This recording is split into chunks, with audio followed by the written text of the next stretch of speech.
Welcome once again to an interesting session and topic which is of great interest to everyone. So, today, let me take the opportunity to welcome Mohit Agrawal.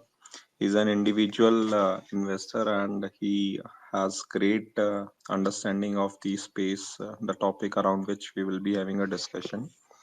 So obviously, whatever we would be discussing during the course of this session is purely educational, and we fairly assume that you take that as a starting point.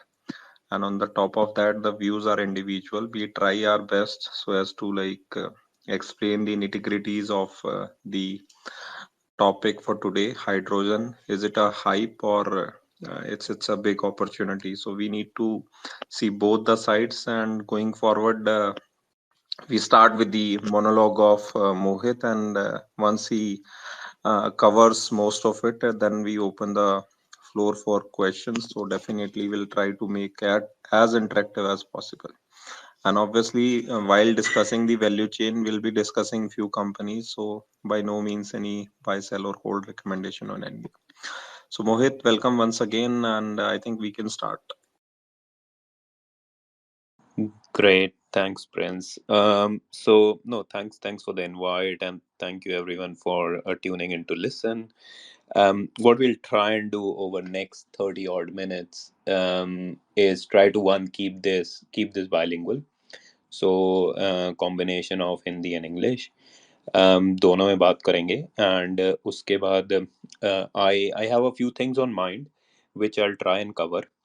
So the things on my mind are why is there the hype around it, what is the problem that hydrogen is really solving, so getting down to first principles and why it's loved so much.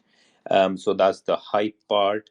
Then we can talk a bit about the value chain and the players in that, and then beyond that, why is it interesting for India, right? Let's talk about that. Then about the Indian regulatory push and the policy landscape, most importantly the recent PLI initiative from the government.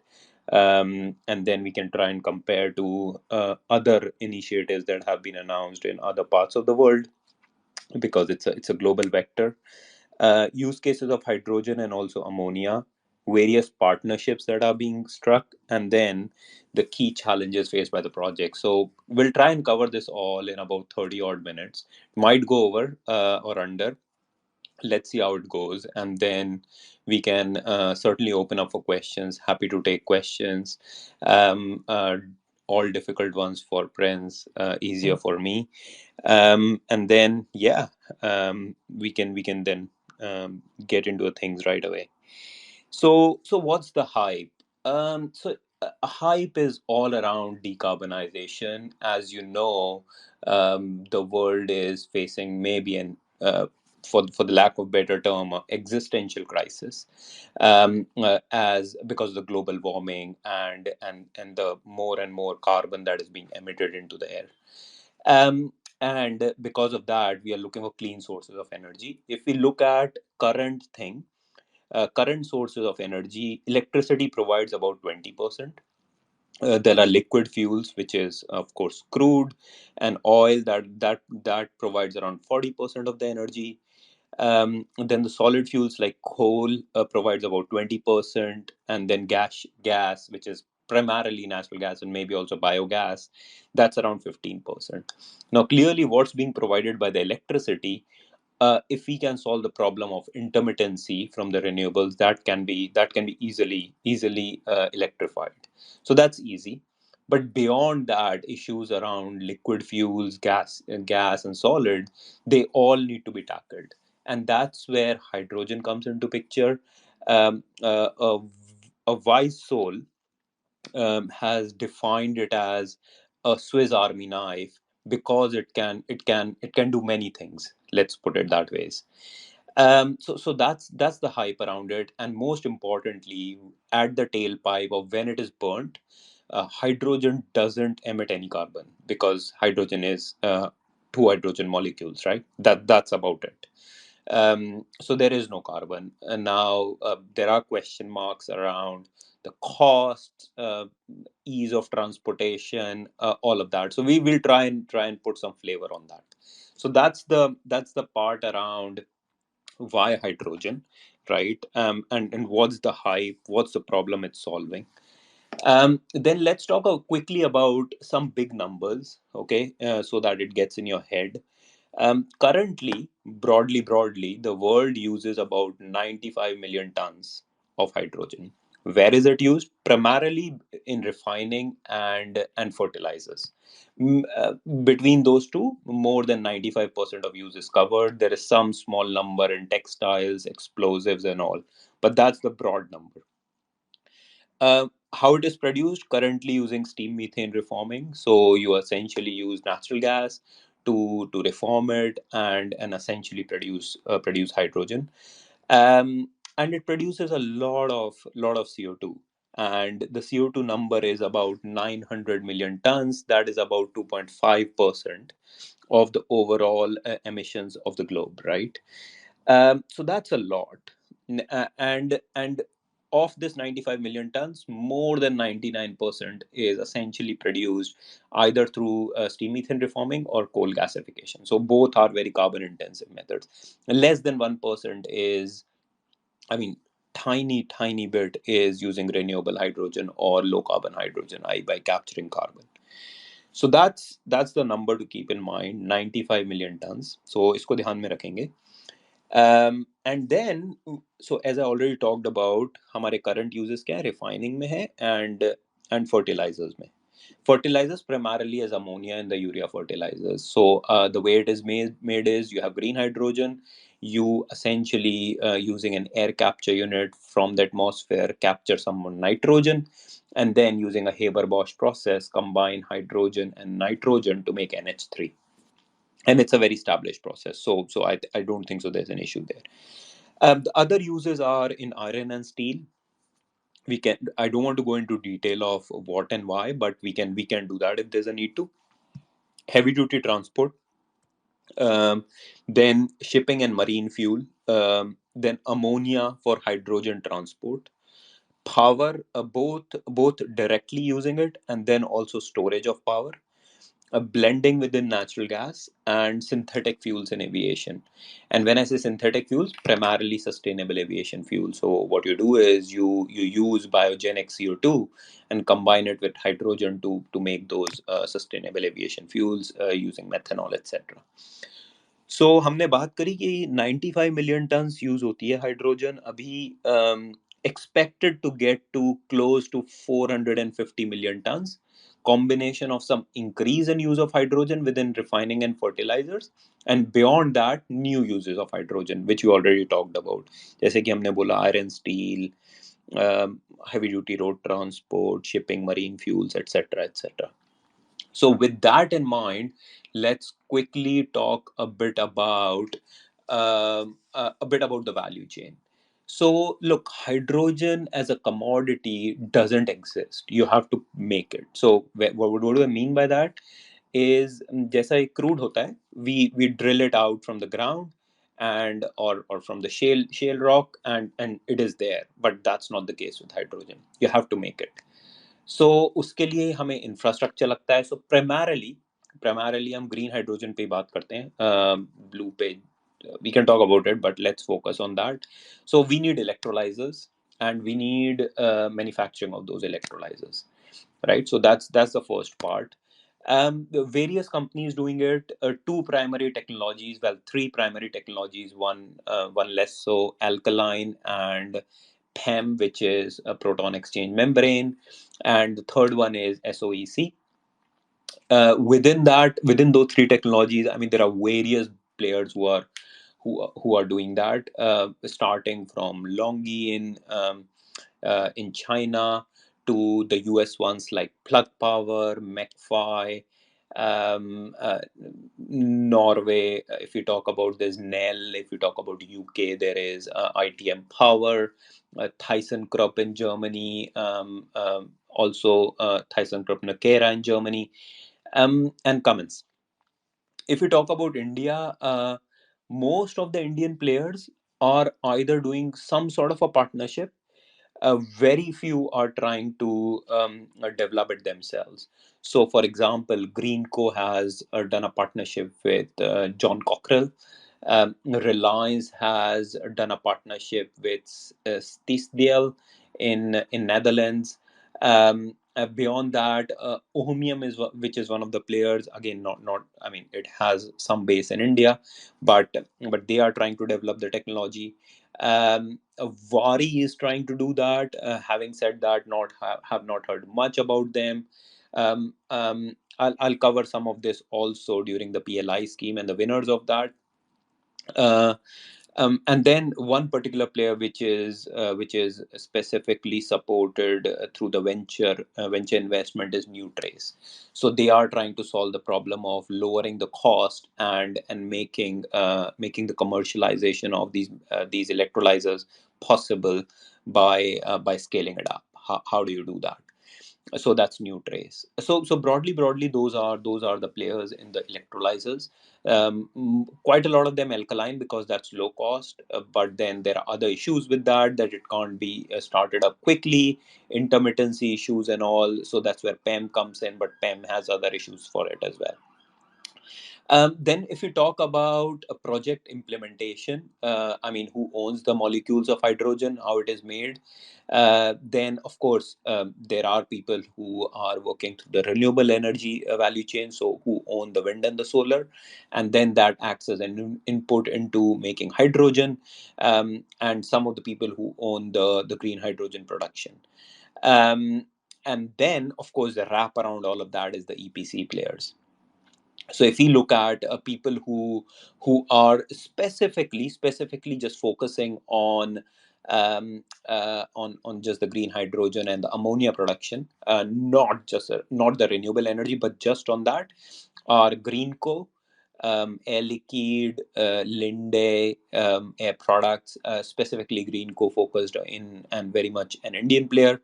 And then on the integration with renewable energy, which most of the Indian players are doing, we have I mean, and quite a lot of this are non-listed, to be fair.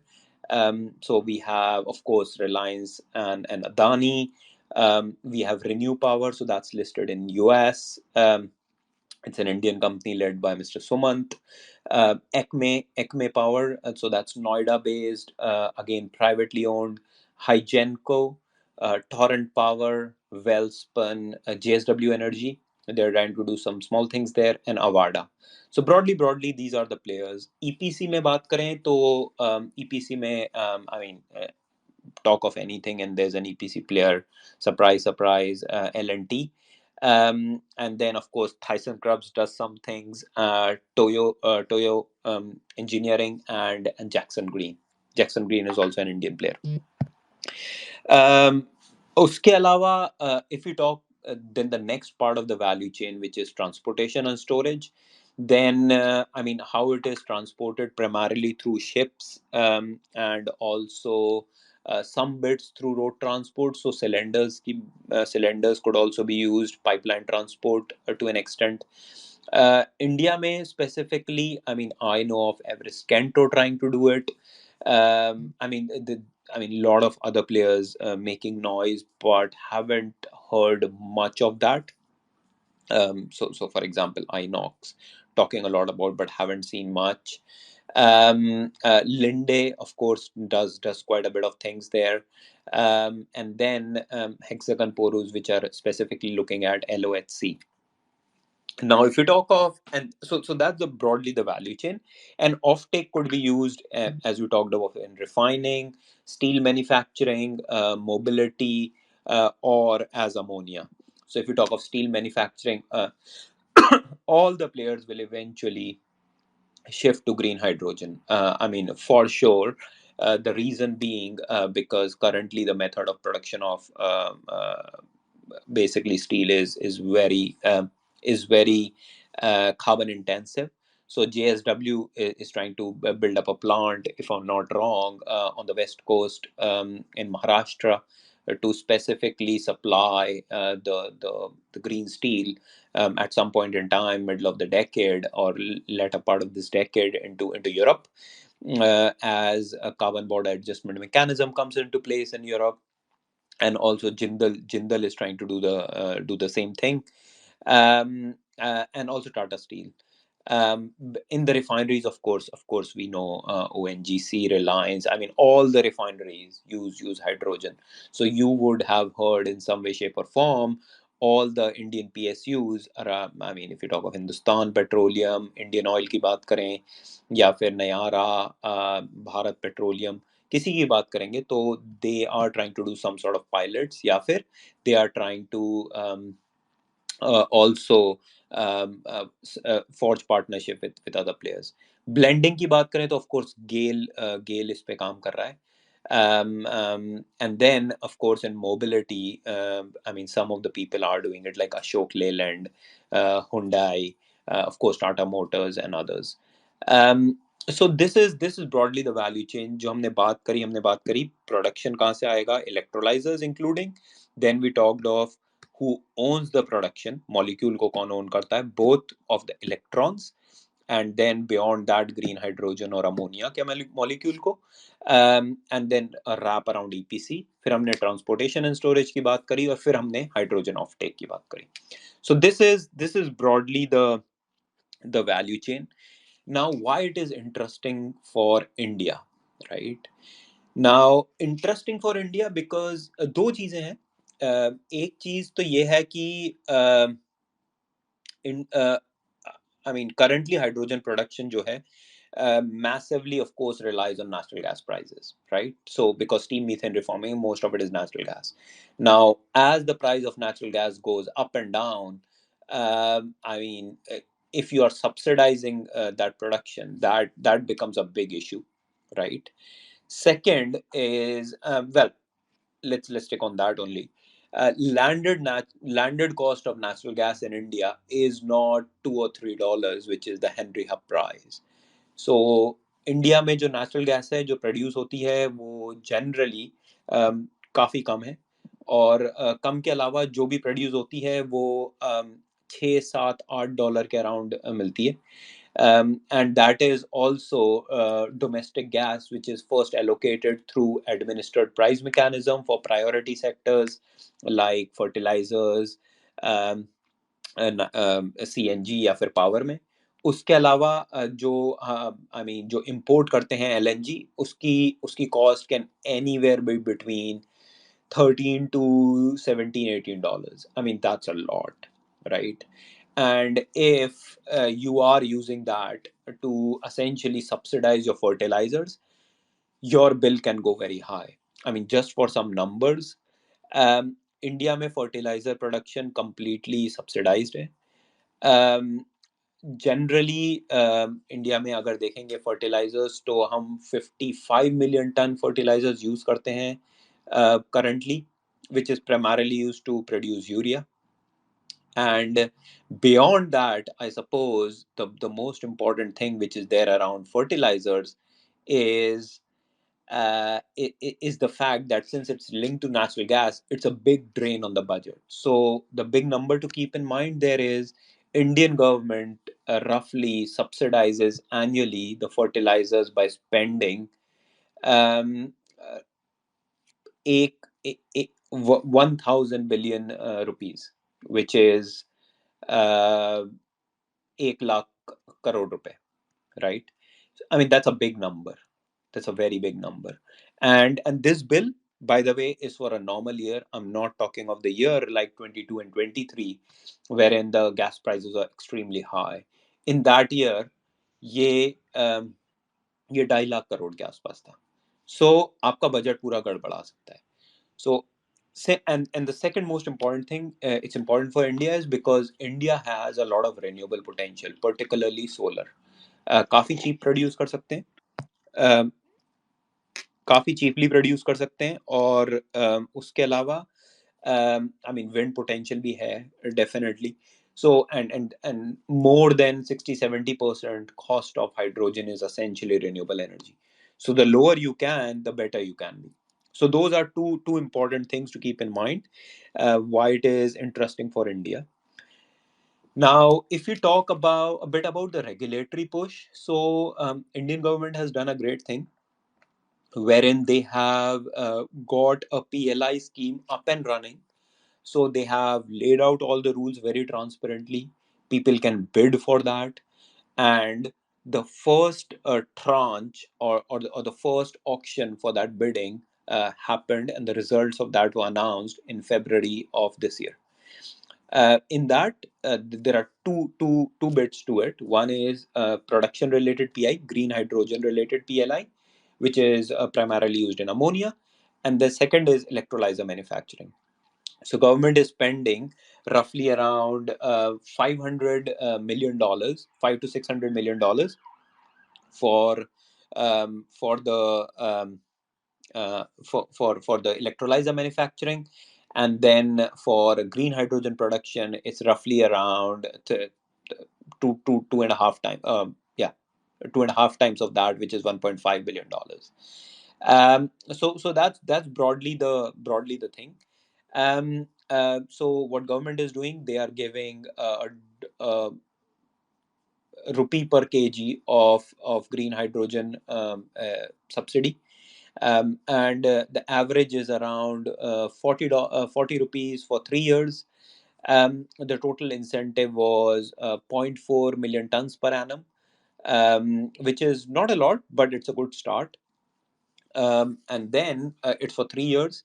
The winners of that particular scheme were, if we talk of who the players were who got the production levy, or a production subsidy, so to say, was Reliance, Greenco, Acme, Hygenco, Torrent Power, Wellspun, UPL, CESC, and JSW. Plus, of course, there was Bharat Petroleum and Bucket 2, which was more around the biomass piece. And then, if you talk of electrolyzer manufacturing, which is again a subsidy for rupee per kilowatt in 5 years, and there is a small element of domestic value addition and performance multiplier. I mean, those are complicated things, so let's keep it simple. The winners there were again Reliance, Greenco, along with John Cockrell. Um, so those two got 300 megawatt each, and then 300 megawatt was L&T, and then there was a small bit won by Matrix, Advait, about 100 megawatt, and then Ohmium, which is non-listed, Adani, about 200 megawatt, and Homi Hydrogen, which is a local Indian player trying to develop their indigenous technology. So that was there. Now it's great that there is a PLI. Having said that, plus there are other things government has rolled out. Things like there'll be no interstate transmission charges, there'll be waiver of certain other charges, and open access to renewable energy across the states. So I can, for example, what do I mean by that? इसका मतलब ये है कि मैं produce renewable energy suppose करता हूँ राजस्थान में, and मुझे कंज्यूम करनी है उड़ीसा में. Since the grid is interconnected, government will make sure I get an open access to transport those electrons, and most importantly, the interstate transmission charges will be waived off. GST prices have been lowered to about 5%, plus this PLI scheme. Overall अगर सारे incentives cover करें तो $1.5 पर KG का incentive रहता है. सो अगर हम रवली $6-7 की बात कर रहे हैं, $6 की, सो $1.5 के इंसेंटिव्स गवर्नमेंट ने अनाउंस किए हैं. Now comparing this to US, and by the way, this is for 3 years, not like the full term of the project. Compared to this, uh, broadly, US government has announced $3 rather than 1.5, $3, and over the 15-year project time. UK government has announced, it's a different mechanism. It's auction based. It is roughly around $8 to $9, which is massive. And then EU is doing it through a EU hydrogen bank mechanism that is around 4.5 euros per kg, which is around $5. So and that again for the 15 years of the project, no, you use 20 years. So that's a lot. So PLI is great, but it still lacks the teeth compared to what's happening across the globe. So we already talked about who won some of those production linked incentives, both on the electrolyzer manufacturing, and also we talked about some of the incentives that were won on the production side of things. I mean, quite a lot of these players are private, as I said. So Hygenco, Greenco, Renew is listed, of course, in US. There is Occure Energy as well, Avada, ECME. Quite a lot of these are privately owned. I know ECME will be coming back to the markets sometime later this year. So that's broadly a thing. Now what is also happening is, to get the projects off the ground, quite a lot of these developers are forging partnerships. Now, forging partnerships either for co-development of the project or for offtake, so bringing in a offtake provider, somebody who's going to use this hydrogen into the project so as to de-risk the project, or some sort of technology partnerships as well. So if we talk of the co-development ones, then we are talking of Adani doing that with Total Energies, NTPC doing that with Ohmium. If we talk of other joint one is Startcraft doing that with Aker Solutions, Renew doing that with Indian Oil and L&T.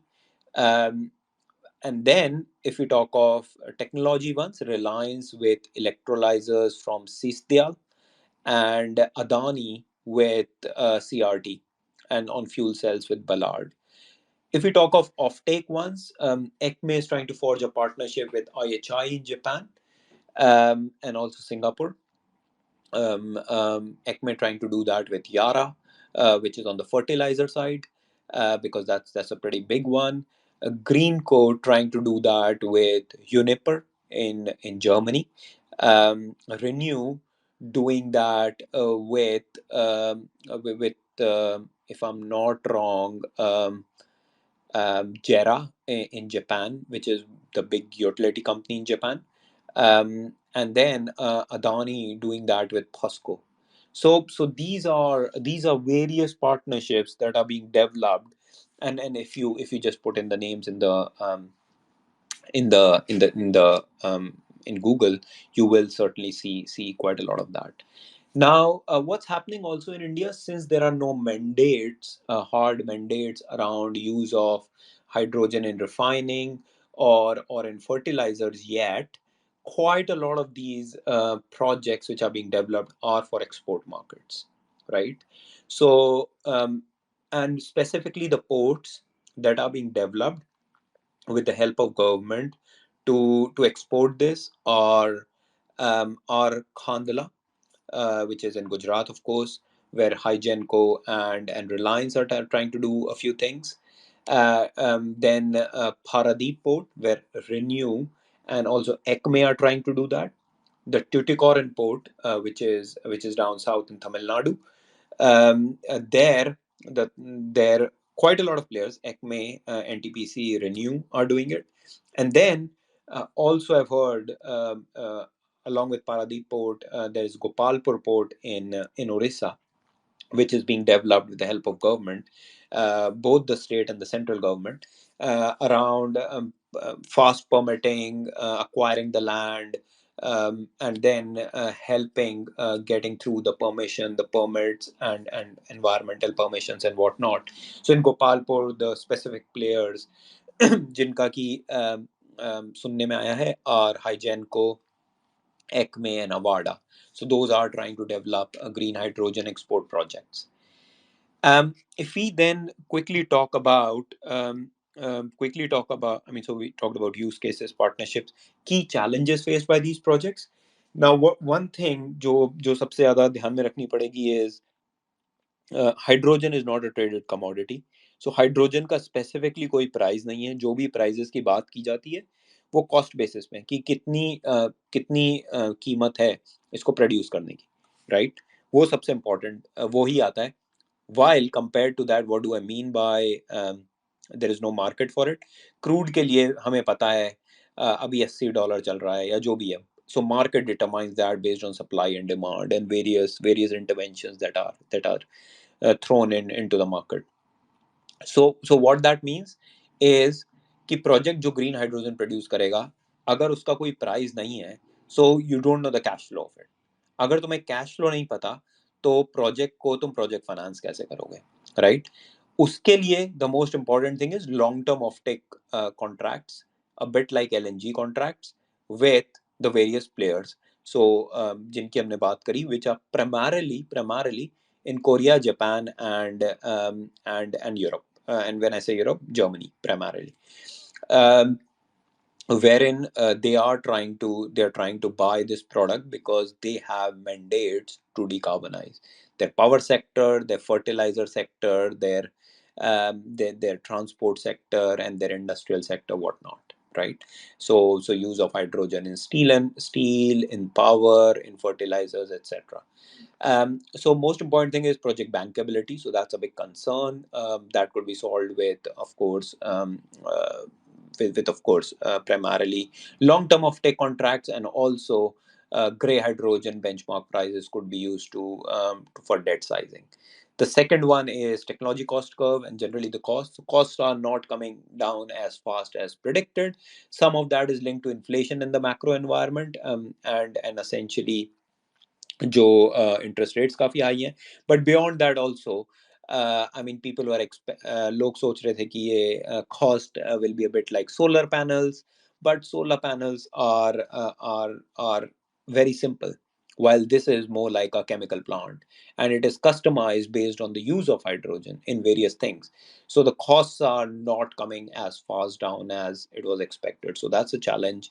And then consistency of green standard, वो इसलिए important है because you can call it green in India or whichever country is producing it, but does the home country where the things are going to consider it as green?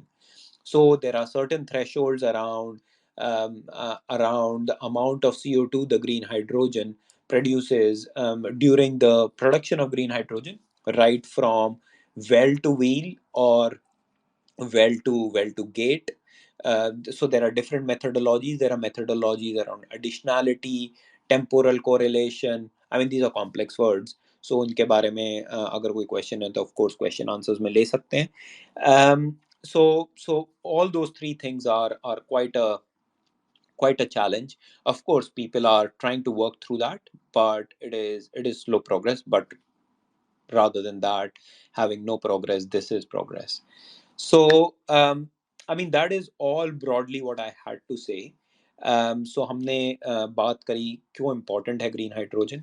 हमने बात करी बड़े numbers की कि कितना produce होता है, कितना प्रोड्यूस हो सकता है, नए यूज़ केसेस क्या हैं, करंट यूज़ केसेस क्या हैं. हमने बात करी वैल्यू चेन की, उसमें करंट प्लेयर्स कौन कौन से हैं. हमने प्रोजेक्ट्स के बारे में बात करी, हमने पार्टनरशिप्स के बारे में बात करी, हमने पॉलिसी लैंडस्केप के बारे में बात करी, and then most importantly the challenges faced by the projects. So I think, Prince, I took about 30 minutes for this monologue, but it was important to establish the basic principles here. But हाँ, अगर कोई भी questions हैं तो I mean let's take them. Right, Mohit. So for our audience also, like the floor is open for questions. So as and when you feel like asking a question, you can type in the comments, or maybe you can simply send in a speaker request. So we like Mohit. So Venkat sir is also with us. He also covers the space. So maybe he can add certain points, and maybe if he have any questions to you, so would appreciate that. Yeah, thank you, Prince. Can you hear me? Yes, go ahead, please. Yeah. So Mohit sir has given broad insights about the green hydrogen space, and definitely he has covered many points regarding uh, global investments areas of scope, electrolyzers, PLI schemes, and end users. All he has covered in a nice manner. And I wanted to ask in this space, like a green hydrogen value chain is very broad perspective. And if one wants to invest in green hydrogen space, and they should know where their investments get valued, like in the space of production or in the space of electrolyzers or in the space of transportation and storage or end users. So if uh, our listeners in the space are happy, then I can elaborate whatever the things Mohit sir has spoke. Is it okay? Yeah, I'll come to you once the Q&A, Venkat sir, is complete. And Okay. meanwhile, if you have anything additional to add or ask to Mohit, we start with that and then we take your points for sure. Hey, Prince. Let's take, Hi, Sandeep. yeah, Thanks, Moji. It was very good. Just a few quick questions. In terms of adoption of this technology in India, are we running in parallel to global? Are we are running with, let's say, 3 to 5 years lag, as we typically see in other technologies? So basically, question is, are these large cap companies investing in technology while it is evolving, which often is very risky? I mean, industry evolves, but a lot of cash gets burnt and people lose money purely as an investment. I'm talking about companies, not in individual investors. So where are we versus, let's say, global adoption of this technology? Just in case you wish to add on that aspect. So Sandeep, look, technology is not a very big issue here. So electrolysis has been used for a very long time. So as I said, refining may be used hota hai, and at other places as well. So it's been used for a very long time. The question is, using the technology, can you produce it cheaply? What do I mean by cheaply is 60% or 70% of the cost for production of this hydrogen is primarily power. So can you have cheap power? Which is great, and that really I mean, cheap power is cheap power, so it really depends on where it is produced. So India has great potential for renewable energy. Now of course you have to make sure there are standards which are met, and also it is a bit more firm power, so not only when the sun shines, but also when the sun doesn't shine, because these industrial processes which are there are running continuously. So that's one. I don't think so technology is a massive thing. Of course, people are trying to bring the technology costs down on electrolyzers by innovating further, and it will happen. If we talk about electrolyzer, I mean, some of these projects will get started with the current technology. You can't wait for technology to evolve over next 5 years and then do the project. On the production side, I mean, it's a manufacturing process. When the plant is set up, it is set up and it's going to produce. So I don't think so technology is a massive issue. And I think the other point is, quite a lot of these players recognize that they can bring this technology through partnerships. So they don't want to take a technology risk and the innovation risk. So as we talked about, Reliance is doing that with Stial in Netherlands. Grainco is doing that through Cockerell, John Cockerell, and others, etc. So that is how they're playing it. So I don't think technology is a massive issue here. Does that answer your question? Yeah, Mohit, perfectly. It does. And Prince, if you allow, can I ask one more question? Otherwise, I'm happy to be on the queue also. Please go ahead yes, quickly. Yeah. So, so sure. Sandeep. So my follow-up question, probably slightly different tangent, is like, if we think of renewables, right? There is no scope for very major mega plants except for the one which is coming, Adani. in Gujarat, etc. So there is a reason, valid reasons of why we have a lot of solar power plants mushrooming all over India, and in that sense, there is a scope for multiple size of players in specific locations, a specific point, captive power plants, etc.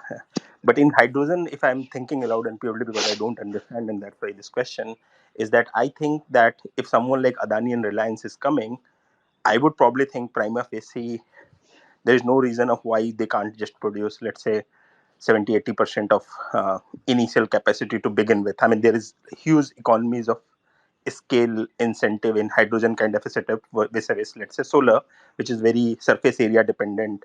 You can't really squeeze a lot of things in a small space, a small factory. So the reason for asking this question is a lot of people here are very big into micro cap investing also, Mohit, and we understand you are more into large caps and everything.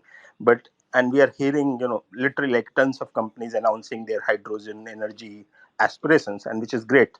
The point is, do you think market will be as fragmented in this space as probably it is right now in solar, etc.?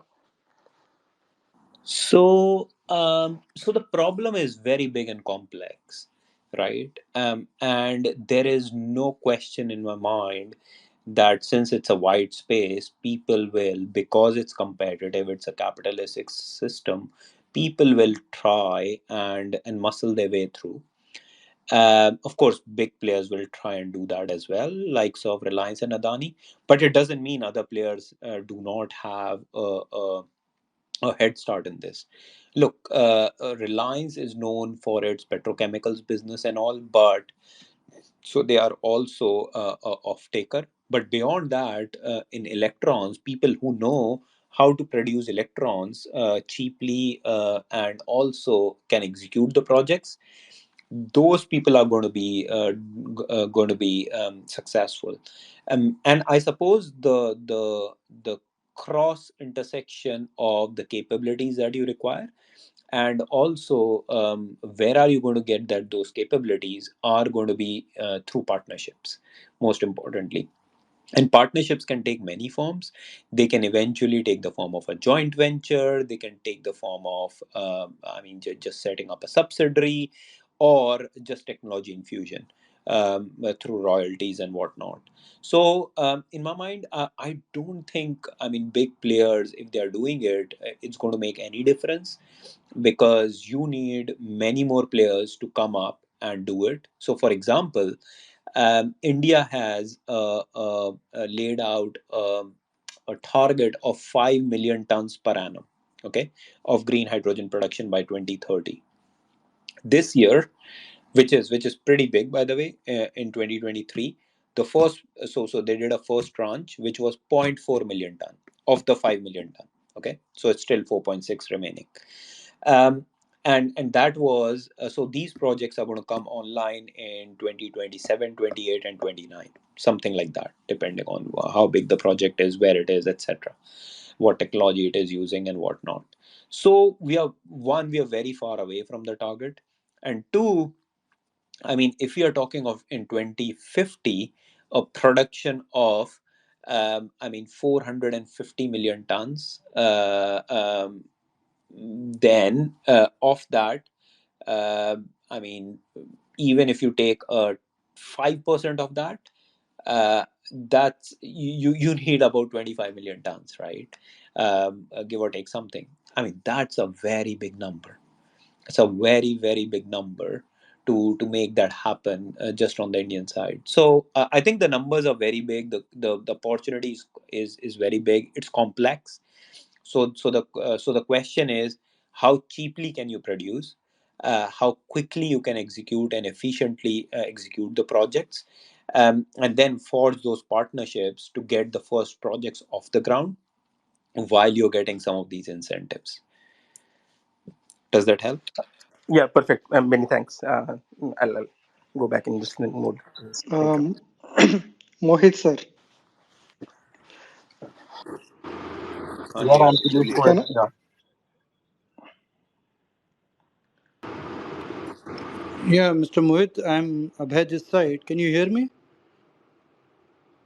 Hello. I can hear you. Please go या ahead. Yes ये जो this green hydrogen की जो cost है विच I understand coming around $12 पर KG, और जो normal जो बनाते हैं रिफॉर्मर नेफ्था एफ्था से this comes around $2 per kg, so the gap is very high. So economically how this gap will be bridged, because even what I understand कि जो अडानी और रिलायंस की बात कर रहे हैं, how far they have gone ahead with these projects, and how this will be economical compared to the old way of producing hydrogen. सो $12 नहीं है, $12 तो कहीं भी नहीं है, generally depending upon where you are producing it, because most of the cost is the cost of renewable energy. We are talking in between a $6 and $8. Okay, so $6-8 में से अगर उसे हमें 1.5-2 डॉलर पे लाना है, सो वो एकदम से तो नहीं आएगी. It will come later, and of course you have to take certain steps to do that, for which you will have to deploy the scale. Now deploying scale is a chicken and egg problem कि महंगा है तो deploy क्यों करेंगे, और deploy करेंगे तो सस्ता होगा तो क्या करें पहले. So उसके लिए, that's why government is giving you incentive. So as I said, Indian government is giving a $1.5 incentive, taking everything into account, interstate transmission charges waiver, complexity removed around permitting, GST waiver to a great extent, and this PLI scheme. US is giving about a $3, EU is giving about a $5. So with all of those, and quite a lot of the customers for these projects are the customers wherein either they or their customers are ready to pay a green premium. So for example, quite a lot of European car manufacturers are wanting green steel. Okay, now green steel is roughly around 40% more expensive than the normal steel, but the point is that steel as a part of the product is only a very small cost. So steel as a part of the overall car is a very small cost. Okay, and since it's a very small cost, for example, if you use green steel compared to a normal steel in a car, the cost of the car goes up by 200 euros. So customer who is environmentally friend conscious is very happy to pay 200 euros more on a 30,000 odd euro car, because it's made of green steel. So you are getting the green premium as well. So those will be the first projects which will get off the ground. So green steel projects. There are other examples as well, wherein you are getting some from the customer through green premium, some from the government, and some you are basically essentially some from the government to a subsidy. So either to get the project off the ground, you need three things. So either you need a customer who can pay you a green premium, you need some sort of CFD or the PLI scheme, so to call it, from the government, or the third is a mandate कि इतना ही carbon होगा तो produce करने देगी government, otherwise it will bring in more taxes around the carbon like they are bringing it in Europe and also in some other countries. So in तीन से मिला के your cost start going towards 1.5 to $2.5, and that's what the path is. And once you deploy enough of it, basically the cost of producing the electrolyzers and the renewable energy will also come down. मैंने आपको question answer किया अभी. Yeah, okay, thank you. And Thank you. just one small question: is green ammonia more economical than green hydrogen for the near future? दोनों अलग चीजें हैं अबे, completely अलग चीजें हैं, बिकॉज अमोनिया का जहाँ यूज है वहाँ hydrogen, I mean ammonia hydrogen से ही बनता है. सो इकोनॉमिकल तो नहीं कह सकते, but they have different uses. So ammonia is the second most important chemical. It is used also in fertilizers and also transport of hydrogen and also in some of the power. So so it is different. Okay, Right. thank you. So, Dr. Vardharaj, you can, I mean, you were speaking something, so you can go ahead now. Uh, Thank you, Prince. And Mohit sir If Sir's presentation is over, I would like to elaborate what Sir has spoken. Is it okay, Prince? Yeah, you can do that quickly. Yes.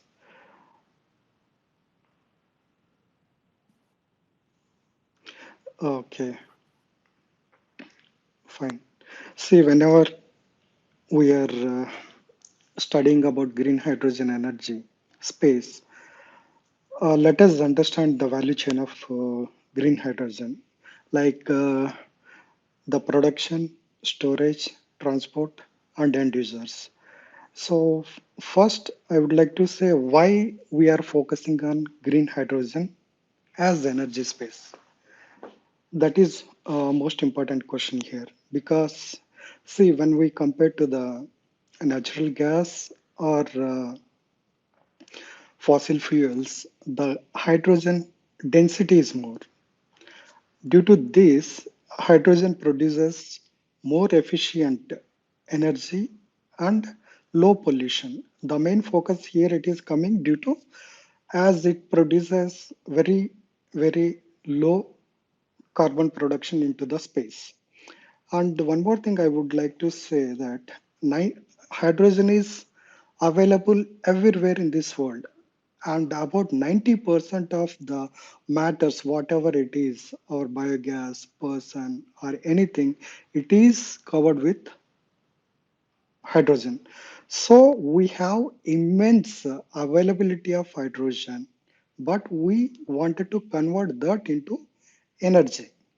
So again, the hydrogen, how it is manufactured is very important because based on that manufacturing, hydrogen is available as brown hydrogen, gray hydrogen, blue hydrogen, green hydrogen, and pink hydrogen. So here the important aspect, how in which method the hydrogen is produced.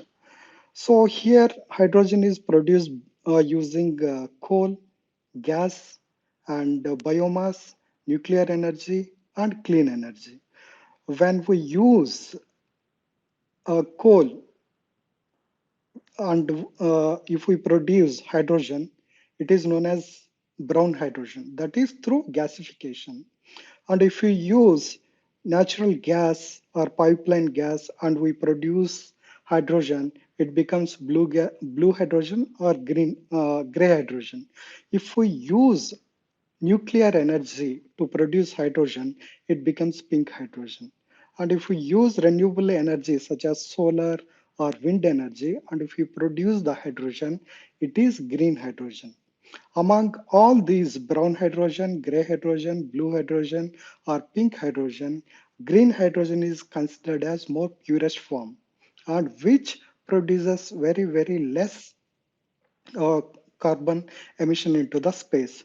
So to produce and also pink hydrogen is produced through the nuclear energy that is also very pure form, but the cost of nuclear energy to produce hydrogen energy again it becomes expensive. So the government is more focusing on green hydrogen energy utilizing solar energy and wind energy. Uh, that is one thing. So how this hydrogen is produced? So hydrogen is produced using different sources I mentioned. But to produce hydrogen, the main thing which is required is electrolyzers. So electrolyzers at present it is available as different forms. Like I would like to say uh, alkaline electrolyzers, solid form electrolyzers, and proton exchange membrane electrolyzers. So among these, many companies they are producing uh, alkaline electrolyzers like Vare and proton exchange membrane electrolyzers. It is produced by the Cummins and solid state electrolyzers also we are using. So the heart of green hydrogen plant comes here as electrolyzer chamber. So this electrolyzer chamber, it consists of electrolyzer electrolyzers. So to produce green energy, first we have to transfer the purest water into the electrolyzing chamber. So here the players comes like ion exchange, water Aquabag. They produce purest water for the electrolyzers. So once the electrolyzer chamber is filled with purest water, then the power is transferred to the electrolyzers, where in electrolysis chamber, the hydrogen and oxygen, they split and they accumulated at the different electrodes, that is cathode and anode.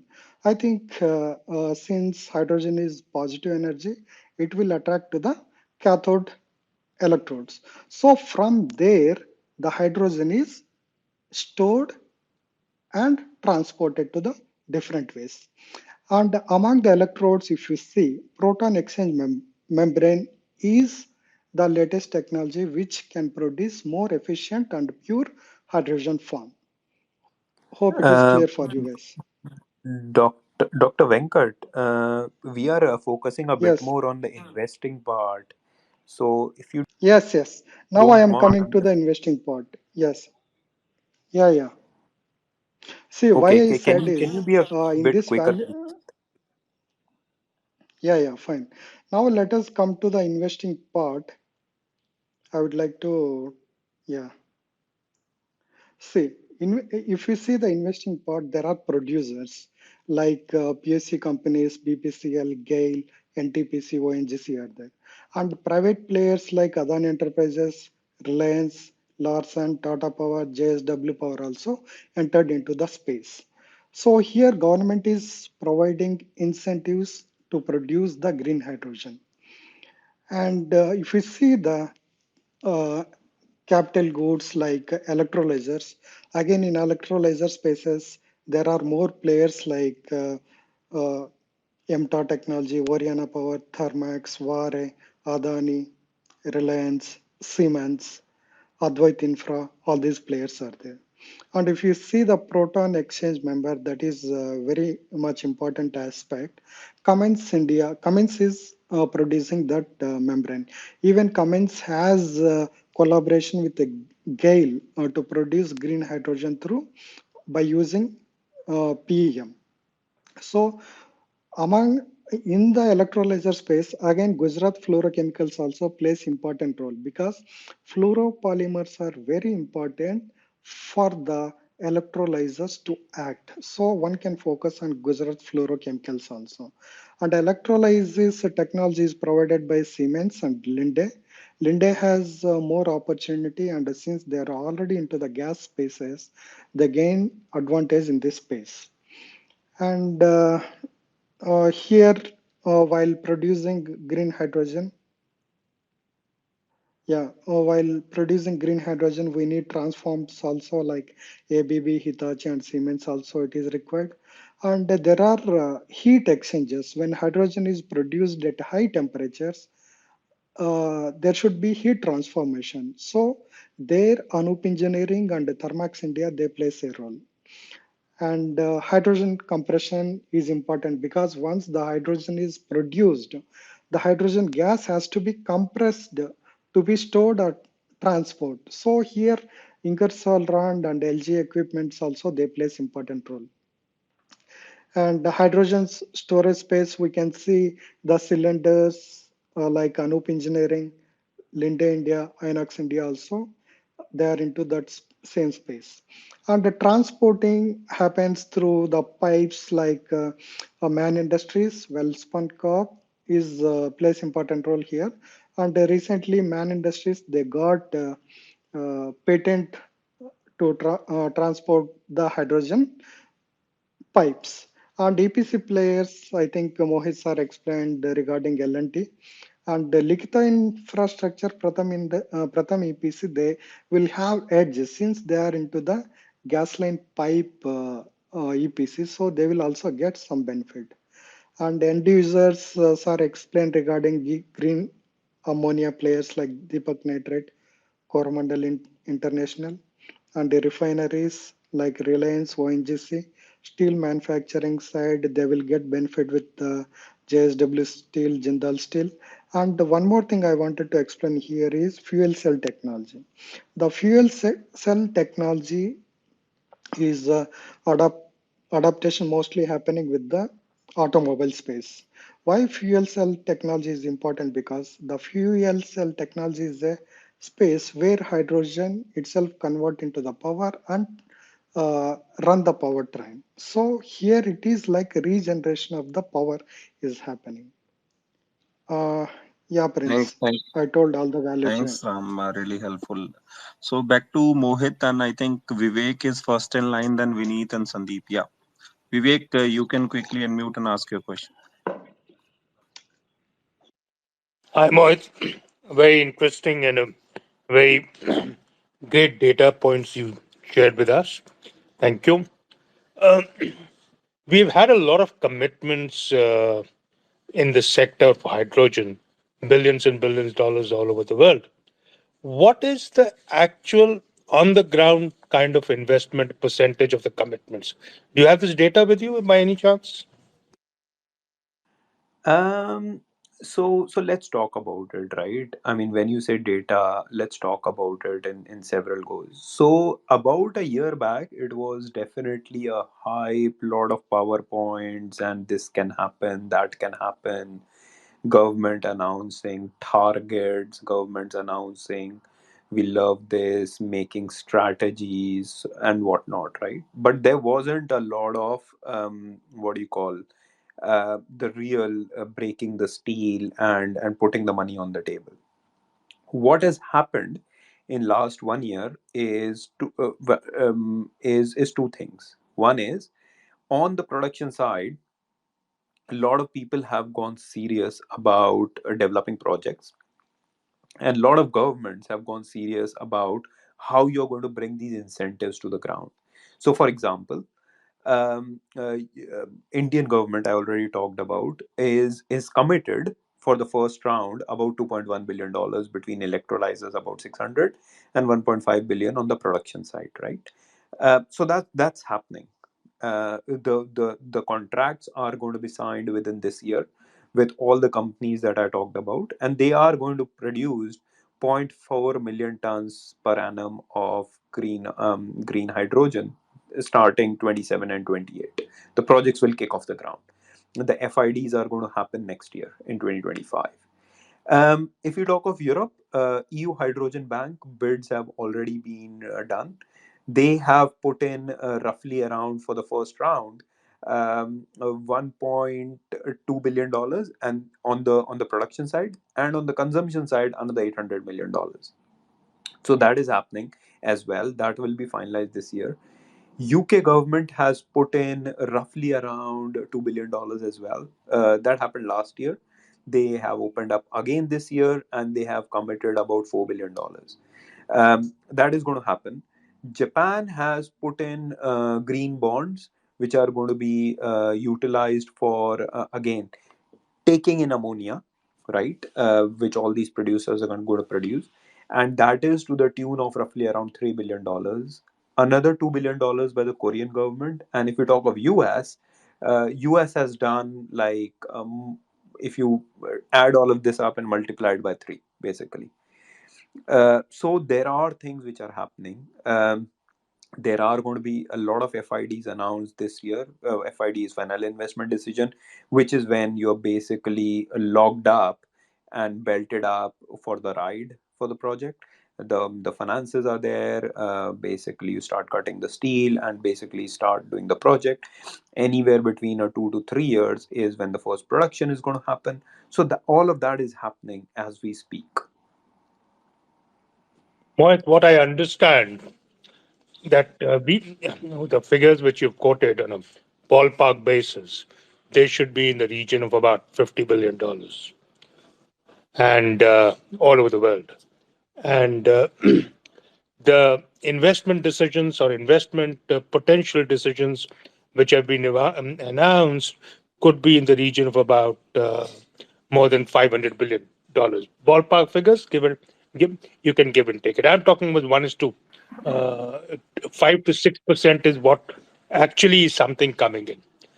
And the reason which, when I talk to large developers who already committed tens of billions dollars, and the reason they say that this is an evolving technology, so until we are sure what technology to adopt, where to get it from, and how things are going to pan out, actual commitment on the ground would be slow. How do you take this argument and how would you react to this argument?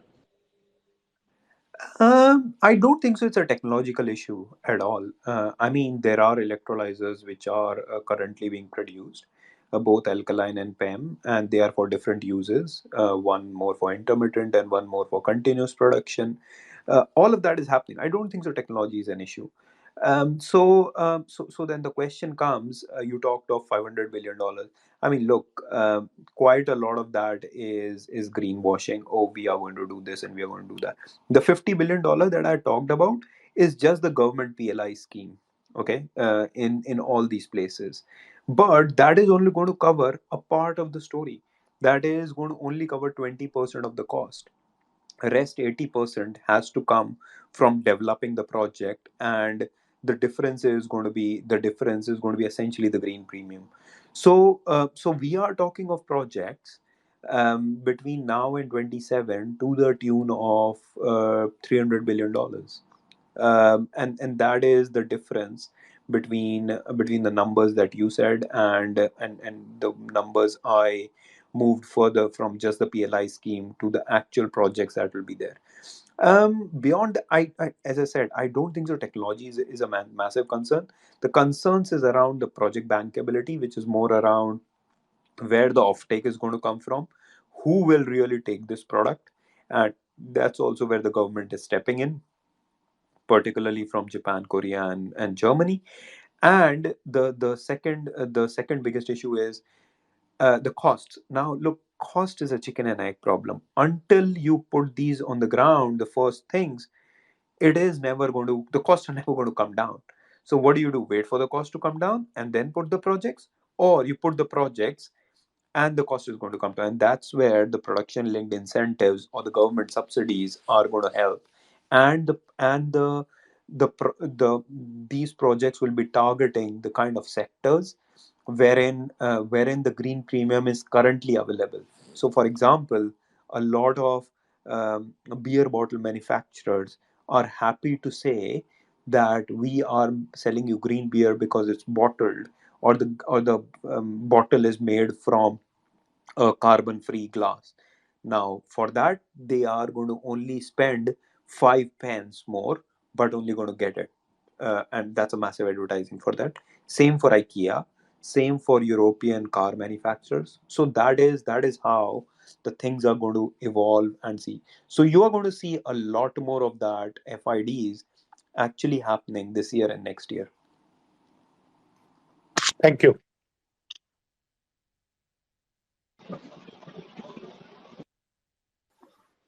Vineet, you can go next.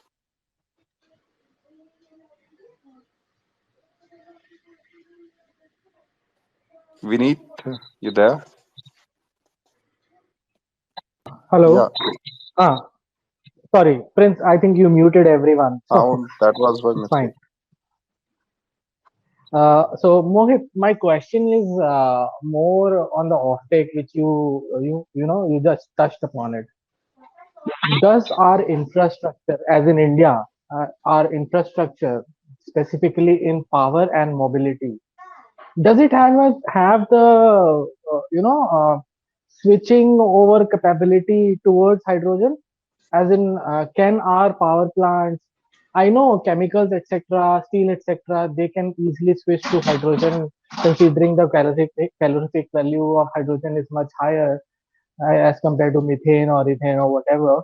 But in terms of mobility and power, do we have the capacity to switch to hydrogen quickly, or change କରିଦେ we ବେଟା would need another round of capex, ଗୋଟେ ଗଞ୍ଜିଟେ ପିନ୍ଧେ or we କଣ would ଖାଉ need କହିଲେ another? ଶୁଣୁନୁ କାହିଁକି ବେଟା ଏମିତି କଲେ ହବ କି Hello, ଧନ ସବୁବେଳେ ଜିଦି କଲେ ଭଲ କି hello. Prince. Yeah. So, or we would need another round of capex in mobility or power sector to accept hydrogen as a fuel. Great question. Look, I don't think mobility and power are the two sectors which are going to go first. The things which are going to go first, and that is I mean, the proof is in the pudding.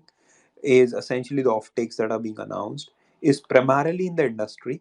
So when I say industry, what do I mean? Is steel, chemicals, refining to an extent, fertilizers, um, and then will come power, and then eventually it will be mobility. And when I say mobility, I also mean a heavy duty transport, not the passenger vehicles. Power, But you'll see Mohit, some investment. Mohit, would you agree that most of the non-renewables are consumed in mobility and power today, rather than all these chemicals and the industrial things? No, no, no, no. So, look, currently, I mean, of course, liquid fuels is being used in transportation, but you can directly electrify transport, right? That's what's happening. So all the passenger cars and the smaller two-wheelers and three-wheelers, the way to go is not hydrogen. The way to go is EV. 100%. I mean, there is no question about that. I mean, just because somebody wants to drive for his or her agenda a hydrogen car, I mean, that doesn't mean economics are working. The only place hydrogen really works in mobility is certain application with the fuel cells, like certain stationary applications, and most importantly the heavy duty vehicles, like I'm talking of class 7 trucks, class 6 sort of trucks, wherein the battery becomes too big to carry itself, and also the buses, because they need continuous flow, so you can put in hydrogen and they can refuel themselves quickly rather than taking a lot of time to charge. So I don't think mobility is a massive use of hydrogen. Practically speaking, it is probably a use, but not the top use. Coming to power, And yeah, power. power, there are two things. Look, you can. So what's happening is, you will see a lot of use of power things in Japan. So reason is, so once they stopped nuclear, they put in more than currently 50 to about 55% of the power is essentially coming, or even more, is coming from coal, right? Now all these coal power plants are newer, right? So Fukushima happened, if I'm not wrong, early 2000s. And after that they put in these plants, and these plants came into being in 2010s, early 2010. Okay. Now, the power plant generally has a life cycle of 20-25 years. So nobody's going to stop a power plant and say, because you're not going to produce, not going to pollute, I'm going to stop you. That's not going to happen, right? So what they are doing is they have found a technology, and it's currently being proven. Jera is already running a trial in Hikanen plant in Japan, on two of their trains. They are spiking coal with ammonia. Currently, they are doing 20 to 30%. The plan is by 25 to do 50%, and by 2028 to essentially do it to 80 to 90%, and by 2030 all the way to 100%. Essentially, stop use of coal and then completely to ammonia. So that is what is happening. Beyond that, But in power, Mohit, allow me to interrupt. Sorry. I remember somebody was explaining the process of creation of hydrogen, and the main component of creation of hydrogen is a catalysis, and hence a power is required to create yeah, hydrogen. And yeah. hence, if we use hydrogen again to create power, it's a useless process, in my Uh, opinion. so on the face of it may look, but if you look at the numbers, look, everybody wants to wind down coal, right? So this is one of the ways. The other way is using hydrogen when there is more electricity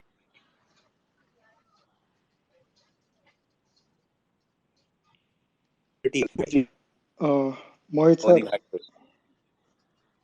Eight Mohit sir, seconds. I would like to add my views to this question. Yeah, Ram, once. Can you wait for a second, Venkat? Yeah, yeah, yeah. Fine, fine. So I would say, I mean, if you look at the economics of some of this, there are two things happening here. So essentially, you are substituting hydrogen for coal, and some of the assets which are long life assets. And since they cannot be stopped, and you just can't continue to build in Japan, I mean, the landed price of natural gas is anyways very high. So they are stuck in a rock and a hard place, so and they have to reduce carbon. So that's one way to do it. Second is you can directly burn hydrogen in the turbines, and now that is also being trialed at the moment. I won't say that is being 100% done. In fact, I have been involved in one of the trials wherein Siemens was producing a turbine to 100% burn hydrogen instead of natural gas in the curtailed power system. So whenever the power is absolutely either negative or zero on the grid, you essentially sweep all of that power up and then use it to burn into the turbine. Now this is for flexible power rather than continuous power. So those are the two essential uses of power. But again, it's not a primary use. Primary will be industry and steel, that will go first, and third will be fertilizers. Got it. Thanks. Yes, Venkat.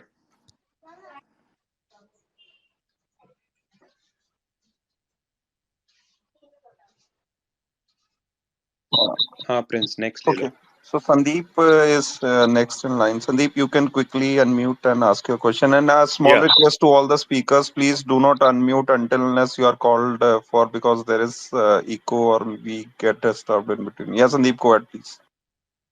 Thank you, Prince. Hello, Mohit.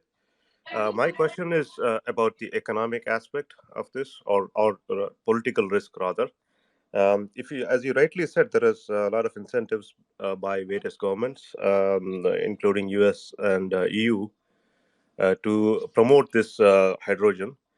But that Sandeep, I is mainly hear you. okay. Or is Can you it hear just me now? can you? Mohit, I can hear him. Not sure you are not able to hear him. Uh, I okay, think. I think let me go down and come back again. That should fix the issue. Okay, Sandeep. Yeah. So Ravi, you can quickly unmute and ask your question, please. Yeah, thank you, Prince. Hi, Mohit. So, going with the question, the theme asked earlier, the economics of it is the point I would like to know more about because the power which is given to the electrolyzers, well, it takes like 50 kilowatt to generate 1 kilogram of hydrogen, and well, unless the power is damn cheap, okay, less than two, even 2 rupees, I mean, we are not going to hit like $1 hydrogen anytime soon. India is power starved as well, not that we are making a lot of electricity. That is one thing I would like you to elaborate on. The other question is about the water requirement, fresh water requirement for hydrogen. And again, I do see when there is a, there is a there is a problem that could eventually happen if there are monsoons failing in India. This is a theme I would like to know more about. So if we look at the power pieces, look, the renewable energy that is being planted across the globe, in every country, once it gets to a minimum threshold, there is going to be a lot of critical mass that is going to be available. So in the electrolyzers, I mean, you can say currently in terms of efficiency, you need about 50 kilowatt hour to produce a kg of hydrogen. But then that is being worked, and in terms of efficiency is one of the main factors that is expected to improve to around 30-35 as you go ahead. So that's one point. Second, I mean, look, $1 and $2 is not going to happen tomorrow. It is going to be a journey. That is a combination of few different things: the economics of the electrolyzers itself, the capex around it, the O&M, and also, of course, the renewable energy cost, right? And when I say capital cost, also includes the efficiency of the electrolyzers. So those are the three main moving parts. And then the way we are going to travel this through between now and then is that bridge is going to be done by PLI schemes, the mandates from the government, i.e. pricing in carbon, and third is the green premium, right? So combination of three. Wherever you get the best spot, you use it. So Europe has mandates around carbon bottom adjustment mechanism. Japan has a lot of mandates around carbon, and also there are consumers which are willing to pay the green premium, wherein the cost of the material, because of this, is not a big part of the overall product like in cars. I keep banging about that, but that's the truth of the matter.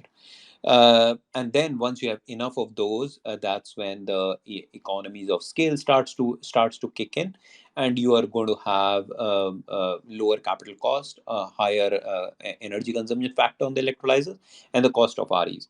So eventually, it's expected that beyond this decade is when all the things start to, which is when you need the PI schemes or production linked incentives. Second, you wanted to know a bit more about water. Now, it is expected that, I mean, hydrogen production requires about 10, 10 to 15 liters of tap water, and some of that is directly used in the process, while some other is used a bit more in the blowdown. Now,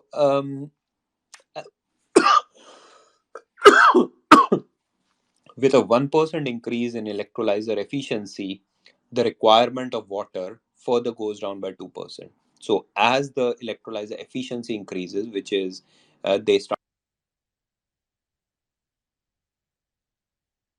using lower electricity is going water. At the same time, the current hydrogen that is being produced, whether that is through steam methane reforming, that also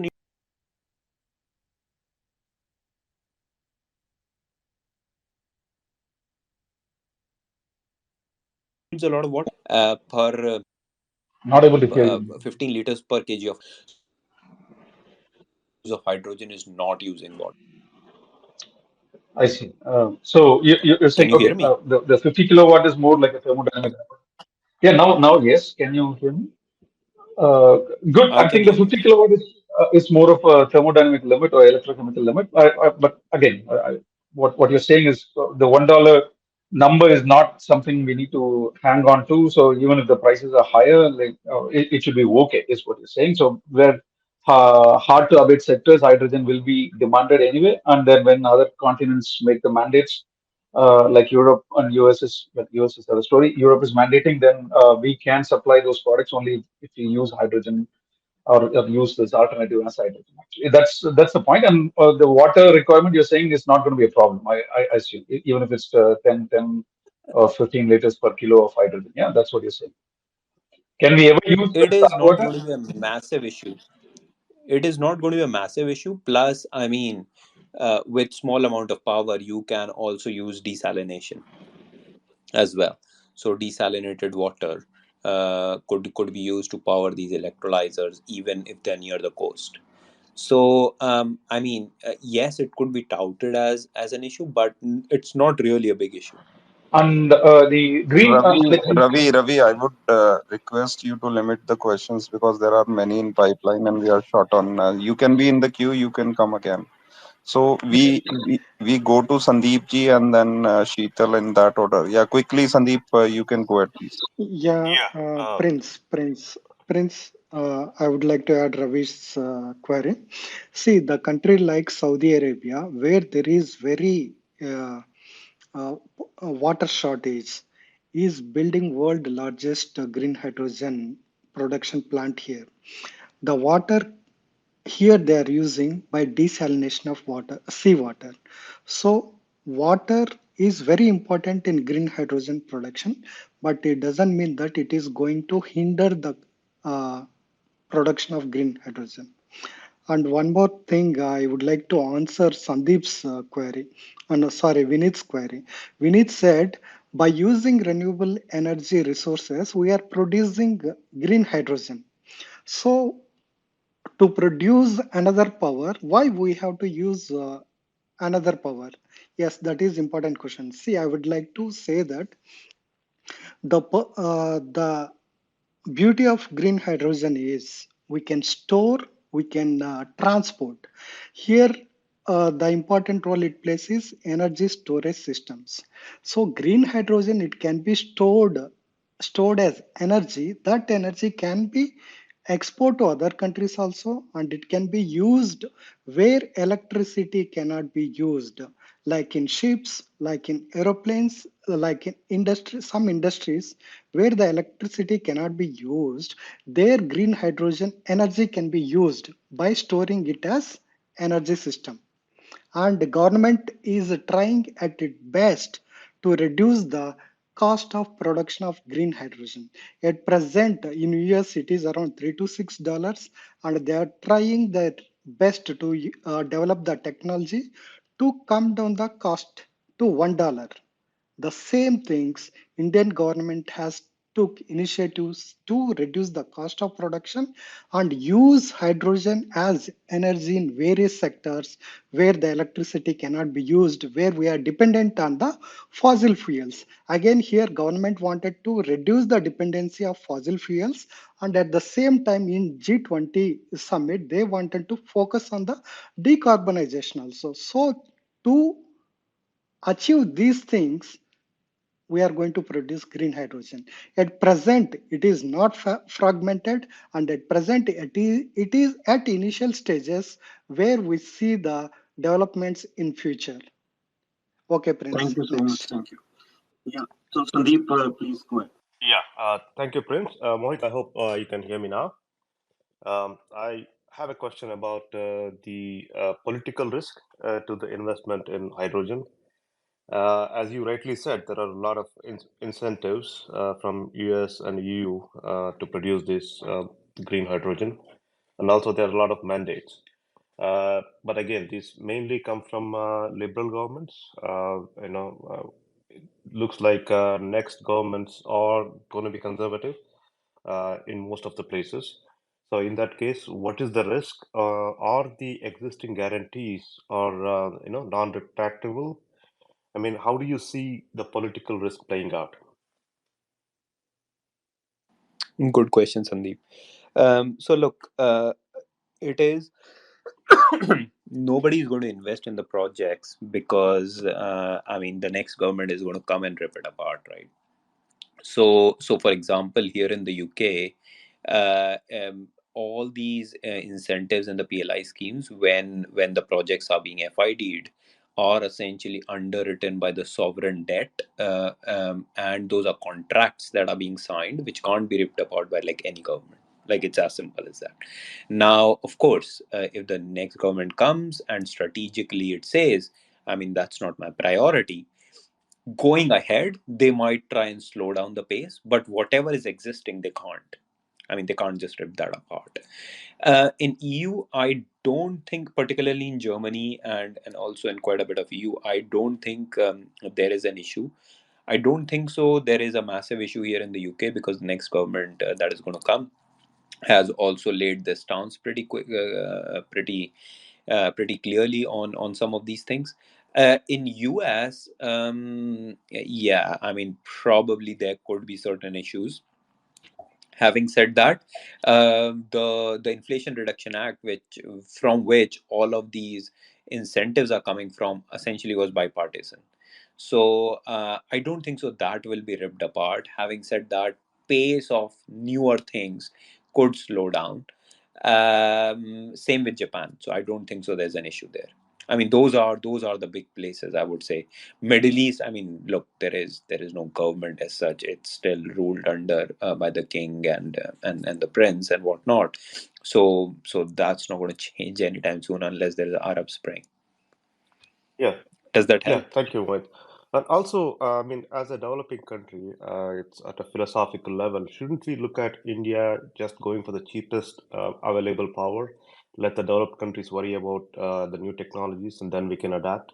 Wouldn't that be a sound approach versus getting into these experimental technologies?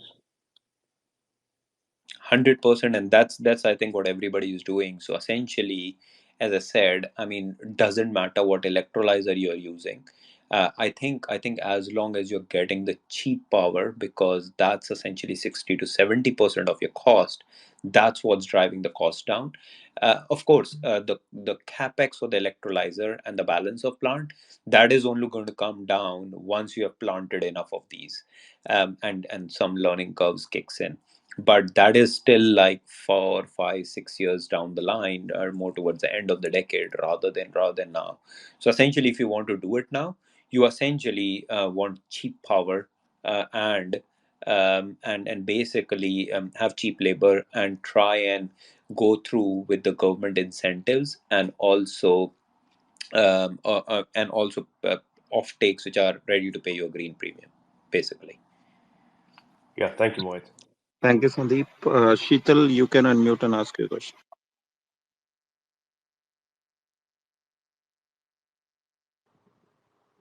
Hi, is it okay if I ask the next question? Sorry? Yeah, Sheetal, go ahead quickly.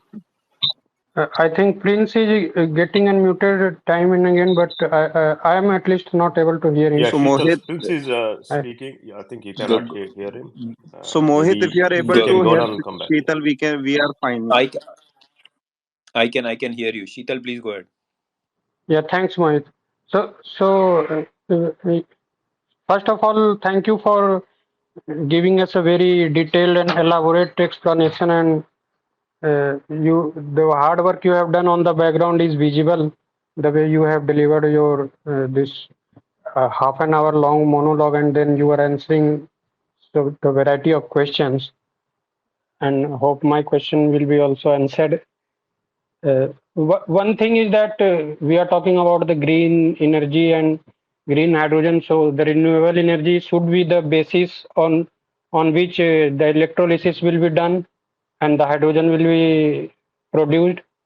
But still, there is not enough, I think, scope or Hello, hello. means there is still means pain point. I would say that in we while we are doing the electrolysis based on cell solar system, and the cloud comes in between, then the electrolysis will stop. So means we need another uh, source or to store the energy, and then we will be able to produce hydrogen with confidence around the clock or at our will. So, do you think this is a challenge, or my suspicion is fixed? Yes. Thank. वापस बोलेंगे last के आधा minute I couldn't listen break हो रहा था Sorry. Okay. Let me try again. Can I So, answer Sheetal's question, Mohit sir? Venkat ने वापस पूछने दिए फिर आप आंसर कर Okay. दीजिए Hmm. okay. So I was asking whether not having a proper energy storage solution as of now means hydrogen we are trying to produce based on the renewable energy, be it solar or wind or hydro or whatever.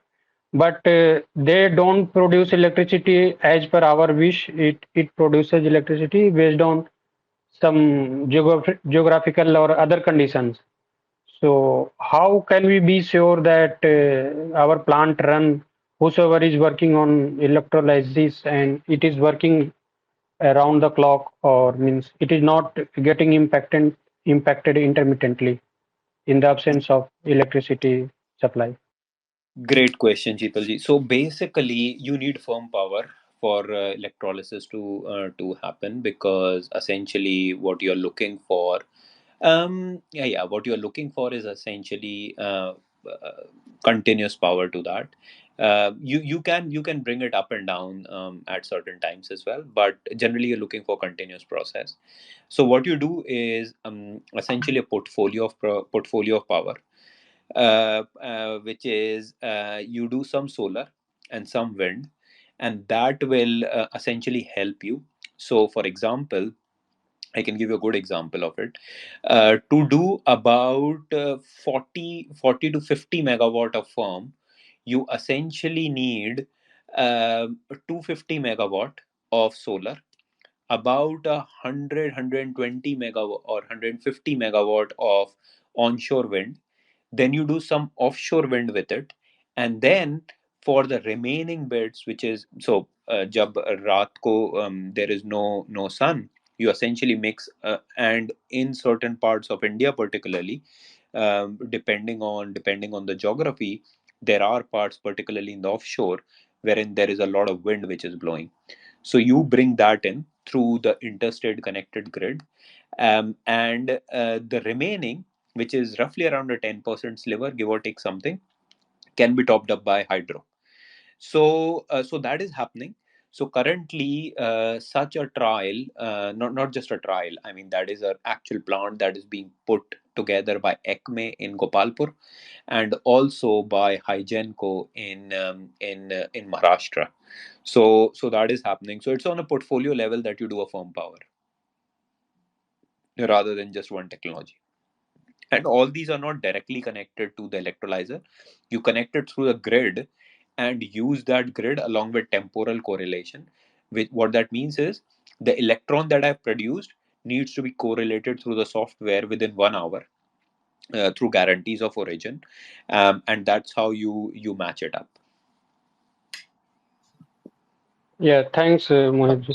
And one more question. थोड़ा complicated है and उससे क्या होता है, 10-20 पैसे cost बढ़ जाती है, because as you can see complexity है, तो मैन पावर भी लगेगी, सॉफ्टवेयर भी लगेगा, सब कुछ लगेगा, but what you are able to get is firm power.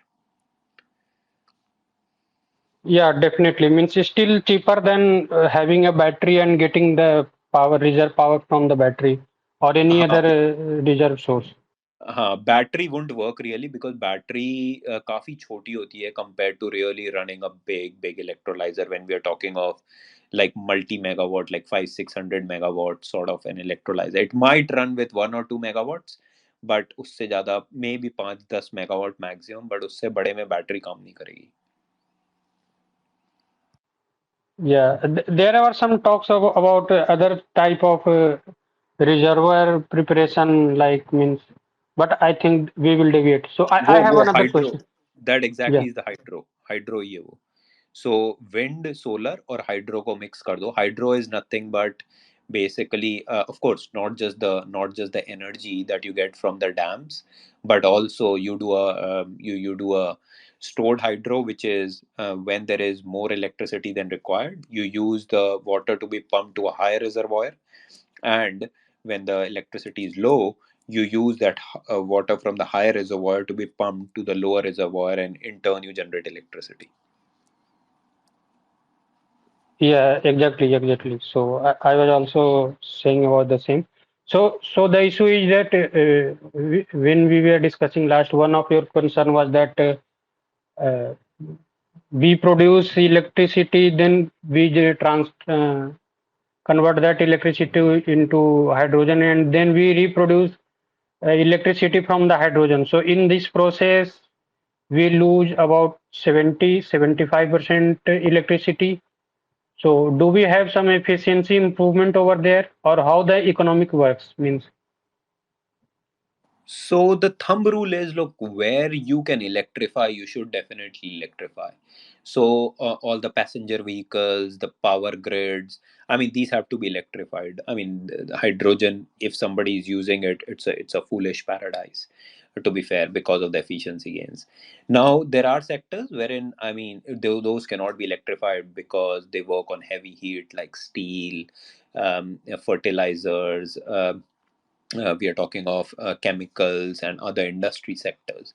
Those are the places where you really use hydrogen, and then some other places wherein, I mean, those cannot be electrified, like ships and some of the aviation. pieces, where in aviation you directly don't use hydrogen, but you use it along with CO2 to biogenic CO2 to make sustainable aviation fuels. So that's how you use it. In terms of efficiency, yes, it is improving. I mean, but look, I mean, 70% inefficient, even if it is 60% inefficient, it's not the right thing to do, which is the point Vineet was also making. Having said that, I think there are certain use cases in certain countries like Japan, wherein the power plants are so new and they are coal, that to decarbonize, the only way is you can spike them up by ammonia, and that is what's happening. Plus, for seasonal storage, to support hydro, you will start storing some of the energy in form of hydrogen to be used to power the turbines when really the power prices are high, but that's going to be like 5-10% of the thing, not very high. Right. So, Okay, I have two more questions. I will club them so that I won't intervene again. One is that what price you expect it to be, means our producer will be able to achieve in per kg the cost of hydrogen, green hydrogen. What best figure you expect? And the second thing is transportation is still a challenge. Very high pressure and very reactive gas. So, is there any breakthrough or some significant improvement is going on in the transportation? Thank you. So cost is a complex question because it really depends on what the renewable sources are, etc. Having said that, in India, generally, you can expect around, I mean, if the projects are being set up now, which is what's happening, you are talking of north of $5, okay, $5 to $6, and then with a PLI scheme, you're talking $5 to $6.50. $1.5 हटा देंगे तो PLI scheme का तो around $5 per kg of hydrogen. That in turn will give you need to multiply that by, I think, if I'm not wrong, 175 to get to a ammonia price, which is anywhere between 600 to 1300. But India के लिए सबसे important बात यह है कि लोग currently the hydrogen is produced using natural gas, and the natural gas essentially is that is produced in India even at the lowest cost is about $6 to $7, right? Which is very very high, and the LNG cost of the landed one is around $15 to $16. So what that does is that takes the hydrogen cost is not like $1 or $2. That takes the hydrogen cost to around $3 to $4. So, and plus you are really dependent on the volatility on the natural gas. So the gap that you need to cover is very low. Having said that, most of the hydrogen that will be produced through the first PLI scheme is all going to be export oriented, primarily either to Europe or Japan, I would say. Second question was on. Sorry, remind me what the second question was. Transportation issues. Transportation, I mean, there are few methods, but primarily it is expected that hydrogen will be transported over long distances, like from India to Japan, using the ships in the form of ammonia. And the thing about ammonia, yes, there are some handling issues, but it's not insurmountable because currently ammonia is transported using ships. It is not burnt in ships as a fuel, but it's transported using ships.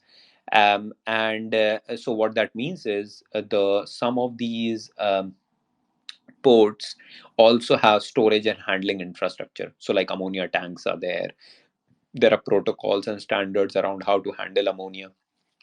Plus, couple of ports, particularly Port of Rotterdam and Wilhelmshaven in Germany, are putting big ammonia crackers to convert ammonia back into hydrogen at some of these places. So you transport it using ammonia and then convert it back into hydrogen. So that is being put in as we speak. I have a follow-up question on this transportation issue. So, if we have essentially only one way to transport hydrogen, that is through ammonia, so the purpose of green and carbon neutrality will not be fulfilled, as we know that there are some heat produced in the process and carbon emission is there. And No, second, no, no, no. what That's about not the case. That's not the case, right? So essentially, you are using ammonia is NH3. So what you're doing is you are taking hydrogen, taking some nitrogen from the atmosphere, and using the Haber-Bosch process to produce ammonia. And when you reconvert ammonia back to hydrogen, you are just releasing the nitrogen back into the atmosphere. So there is no carbon that is being produced. So there is not really the carbon neutrality issue, so to say, because I mean there is no carbon atom that is being produced there. okay? So means there is no way we can transport the hydrogen directly. We have to essentially convert it to ammonia and then transport it. You can transport anything you like, but based on economics, it is difficult to transport it as hydrogen, because I mean you have to compress it, but compressing doesn't help massively. So the other option is you liquefy it. Still, liquefaction of natural gas needs a very low temperature. So we are talking of minus 253 degrees. What that means is you need a lot of energy to compress it, and handling hydrogen is complex compared to handling ammonia, because hydrogen is a very thin gas and it requires special cryogenic tanks. So it is much better over long distances to transport as using ammonia. Got it. Thanks, Mohit bhai. So I'm done with my questions. Thanks again. No problem. हाँ करण बोलिए यार. I can't hear you, Karan. Karan, you are not audible to me as well. I mean, not sure you are speaking or not. I think you will have to go out and come back in, So Karan. meanwhile, Animesh can quickly ask his question, then meet Gaurav, and then we come to other if anybody is remaining. Yeah, Animesh, quickly, please. Yeah, just wanted to ask you with respect to green hydrogen. Basically, what is Animesh, I happening? can't hear you. Yeah, am I audible? So Animesh, you can speak. I'll, I mean, explain the question to Mohit on your behalf. You were audible to me. Am I audible? Yeah, Animesh, you are audible to me. Mohit, At least I can hear you. मोहित को मैं आपका Okay, question okay, बता दूंगा, yeah. आप quickly मुझे question बताएं आप. Okay, sure. With respect to green hydrogen, so what we have been discussing on green hydrogen, basically. So, don't you think that the geopolitical cohesions are not in favor of any developing countries, because the tussle between developing and the developed countries is on financing? With respect to green hydrogen, we need technology to drive the force towards the greener economy. And the second question is that why don't we focus on carbon capture and utilization technology vis-a-vis what we are focusing on in green hydrogen? Why don't we focus on CCUT? Mohit, Yeah, first Prince. Question if I understood right is, so basically saying कि developing countries के लिए challenge है क्योंकि funding is the main thing in all of this green hydrogen thing, and जो developed countries हैं उनको funding को लेके एज है. So this was one question, right? And second question I will come once you answer this. So what's happening is basically to get the projects off the ground, you need project financing, securities and whatnot, right? And of course, financing in a country which is, let's say, developing or undeveloped, like some of the African countries and even India and others, it becomes a challenge because of political risk, because of the currency risk and whatnot. So what's happening is quite a lot of these countries, particularly Japan and Germany, who need hydrogen, are providing securities and guarantees on behalf of those countries, and bringing their banks in, and also helping some of their credit export agencies and export banks like Exim, and also IFC and World Bank to help finance this. So that is an issue. Having said that, that is how it is being resolved, and there are really live examples of this. So, for example, Germany is giving guarantees to Namibia and South Africa around some of the developments or trade delegations currently visiting, helping identify, and in return, what do they get? Is supply of hydrogen as an offtake customer. Right, Mohit. So second question, I mean, Sheetal or Vineet, any one of you have got the second question? It skipped my mind. I just dropped him Animesh and No worries. Can you guys hear me now? Yeah, Karan. Hi. Hi. So So great. we can take his second question first, then I'll follow up with what I was saying. He was talking about CCUS, कि carbon capture basically क्यों नहीं use हो रहा है. So you can talk about that a bit. Right. CCUS. See, the thing is, there are two ways to kind of decarbonize hydrogen. One is, of course, using electricity to convert hydrogen to green hydrogen, and then eventually, of course, you can um, uh, use the same steam methane reforming or a bit newer method called autothermal reforming, and you can capture hydrogen, which is carbon capture and usage CCUS. But for that to happen, there are two things that need to materialize. One is there needs to be a network of pipelines which can carry carbon, and two, you need some sort of geological formations to store this hydrogen.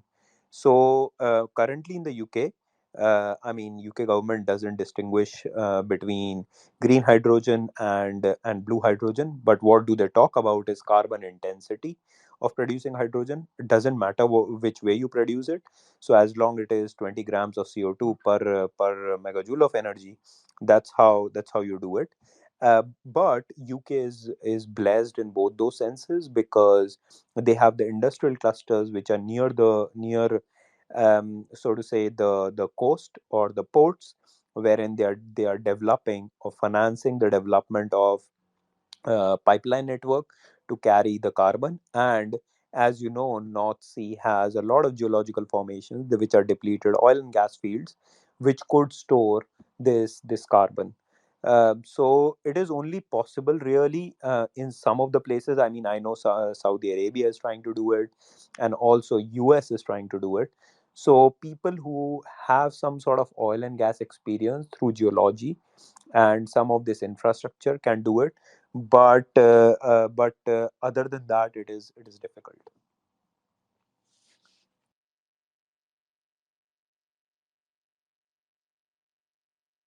Karan, you have anything to add on your part, please?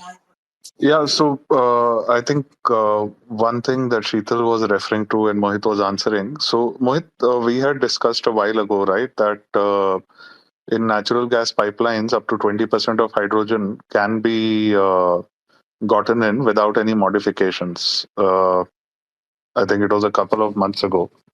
So, at least from that perspective, it's not like, the storage thing has to be in place and specialized pipelines have to be in place, because even a 20% replacement makes it a good value proposition as long as it can be manufactured viably. The transportation bit, I think 20% is immediately available. Yeah, so some changes need to be done to the metallurgy, but I mean, it is not very expensive. So some capex has to be spent for even that 20% blending, but it can be done fairly quickly and not massive amount of capex required. But what happens is, then if you're using that blended natural gas, don't expect that your carbon emissions will be down by 20%. That is understood. The reason is Mm. because of the difference in the energy density between the natural gas and hydrogen.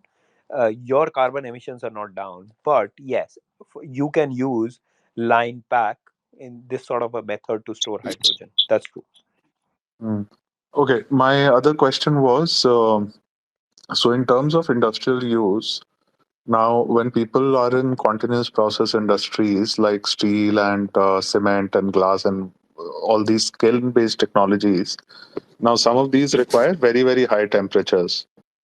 Now, when people start using this, yes, there is a certain cost advantage. Are there changes? So, steel, for example, right now, as they are moving from your blast furnace slag based process to electric arc, so when hydrogen comes in, and let's say they can manufacture it at the plant level, will the plant be able to work with an electric arc furnace, or people still then need to do a third thing to get like hydrogen as a feed? Good question. So Karan देखो यार, होता क्या है कि for I mean it's not a plug and Okay. Play. Okay, so it's not like tap खोला, hydrogen ली, and जहाँ पहले नेचुरल गैस यूज हो रही थी अब मैं हाइड्रोजन यूज करूंगा, ठीक है, ये नहीं Mm, है. सो वहाँ पे generally you have to spend capex and could be good tens of millions of dollars depending on the scale to essentially either retrofit this और put in new things. So for example, अगर हम steel manufacturing की बात करें, so essentially blast furnace में क्या होता है, you put in coke and iron ore to essentially reduce the iron and remove the mm, impurities from the iron ore to make it mm, iron. So that's the first mm, part. And then you use blast mm, furnace. Sorry, after blast furnace you use basic oxygen mm. furnace to then move from iron to Correct. steel. ठीक है, so जो pig iron निकलती है, so this is the general Mm, process, but this is again, as you know, very carbon correct. intensive. So what is happening is essentially so the in blast furnace, coke is used as a reducing Mm, agent. So now what you do is you use not coke but hydrogen as a reducing agent, that is called mm, DRI, direct reduced mm. iron. So now that is a plant in itself that you have Got to it. put. Okay, so what is important here is to understand the fact that you are not going to replace these assets which are long life Mm, assets in the middle of their life. So all the plants which are coming to the end of life, so all these plants which there is going to be about a 70% of steel plants that are going to be coming either to the end of life or requiring massive input, massive capex to, let's say, reline them and other things before 2030. mm, So if you miss that boat, they will go back to the basic blast furnaces. So, in order to not help them do that, the government needs to step up and basically push them either through mandates and also through PLI schemes to convert to DRIs, and then eventually electric arc furnace to go. So, first process to make iron, you use DRI, and then iron to steel, use electric arc mm. furnace, so that and if you use hydrogen in all of this, your emissions are reduced by more than 95%. And what about So overall essentially, costs? Like, are payback periods faster? it is about 30 to 40% more expensive, I would say. So for example, the current plant that is being, there are two plants that are already financed Mm, in Sweden. One is H2 Green Steel, and the other one is Saab's plant, and those are already being financed to produce DRI, hydrogen-based DRI green mm, steel in Sweden. And there are a couple of plants that are being financed as we speak in US. mm. Okay, cool. If you So about 30% mm, more, but most of the output current is going in a transportation got sector. it. So essentially, Mercedes, Volvo, Audi, all these people are taking that because they are coming under European regulation Mm, of counting their emissions from cradle to grave. got it. So whole life cycle, including the steel that is being manufactured. So to get the green credentials, they need to reduce the steel emissions that they are being used. Mm, So they are saying, I'm going to pay the green premium for the steel. mm, And essentially, if you use a green steel versus a normal steel in the mm. car, the cost of the car only goes up by 200 euros. Got So I'm okay to pay 200 euros more, it. right? Got it. I can pass that on to the customer Mm. very Yeah, easily yeah, by saying it's a green car. yeah. right? Makes sense. So essentially, where the cost of the material is very small as a part of the overall product is where the conversion will happen faster. So for example, Heineken bottles, I mean, to produce them using the blast furnace that is using hydrogen, you only increase your cost by 5 pence, Got it. right? So that's where the conversion will happen fast. Okay. So, one separate question, and then I think I'll see it to other folks. So, ammonia's one of the larger uses right now is in the fertilizer industry. Now, let's assume maybe 3 to 5 years from now, they're able to crack green hydrogen well through chemistry, and they get to a place where green ammonia can be produced.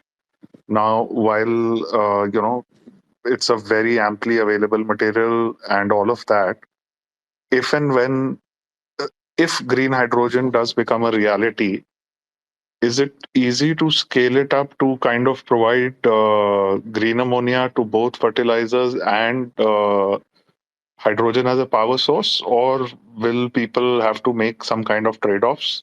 If there's anything, I know this is like a boil the ocean kind of question, but if you have had uh, any exposure to this in that manner. So in India, the case for green ammonia is very straightforward here. See, in India, the cost of gas is not $2 or $3 MMBTU, Hmm. right? Which is the case in Hmm. US. By the time you bring it from US, um, you are talking of $15 MMBTU. So landed, regasified, Hmm. transported to wherever it is used. जो India में produce होती है वो primarily government बोलती है subsidise mechanism में मैं CNG को दूंगी, सीजीडी को दूंगी और फर्टिलाइजर्स को Hmm. दूंगी, बट स्टिल उससे पूरा पड़ता नहीं है. So government is subsidising essentially fertilizer production to the tune of, I think you didn't join but मैंने बोला था 1 lakh crore every year. Hmm. Okay, 1 lakh crore का outlay है, and that is on a good year when the prices are in US $2 to $3. Hmm. But if the prices are rising to $6, which was the case in 2022-23, government had to subsidize to 2.5 lakh crore. Okay, Got it. I mean those are real figures. So essentially, the case for green ammonia in India is already there. Just that government has to mandate the use in the fertilizers with all these producers, because I mean nobody's going to get off the pot unless you do Hmm. that. So but economically case for ammonia is there in India because natural gas's cost is very Yeah. high, and plus you are hosted to somebody else or the international markets, and your budget just goes up for a toss because the price of gas has gone up, right? Got it. So security of supply question also massively comes in. Hmm. Got it. Thanks. Thanks, Mohit. I'll see it to flow. Karan. No problem. So, Dr. Robin, yeah, you can unmute and join in. Yeah. Hi everyone, Prince and Mohit. Thank you for the opportunity to share and ask some questions. Uh, yeah, I think most of you have put a lot of good points. So I have few questions to ask to Mohit or Prince. Anybody else can answer.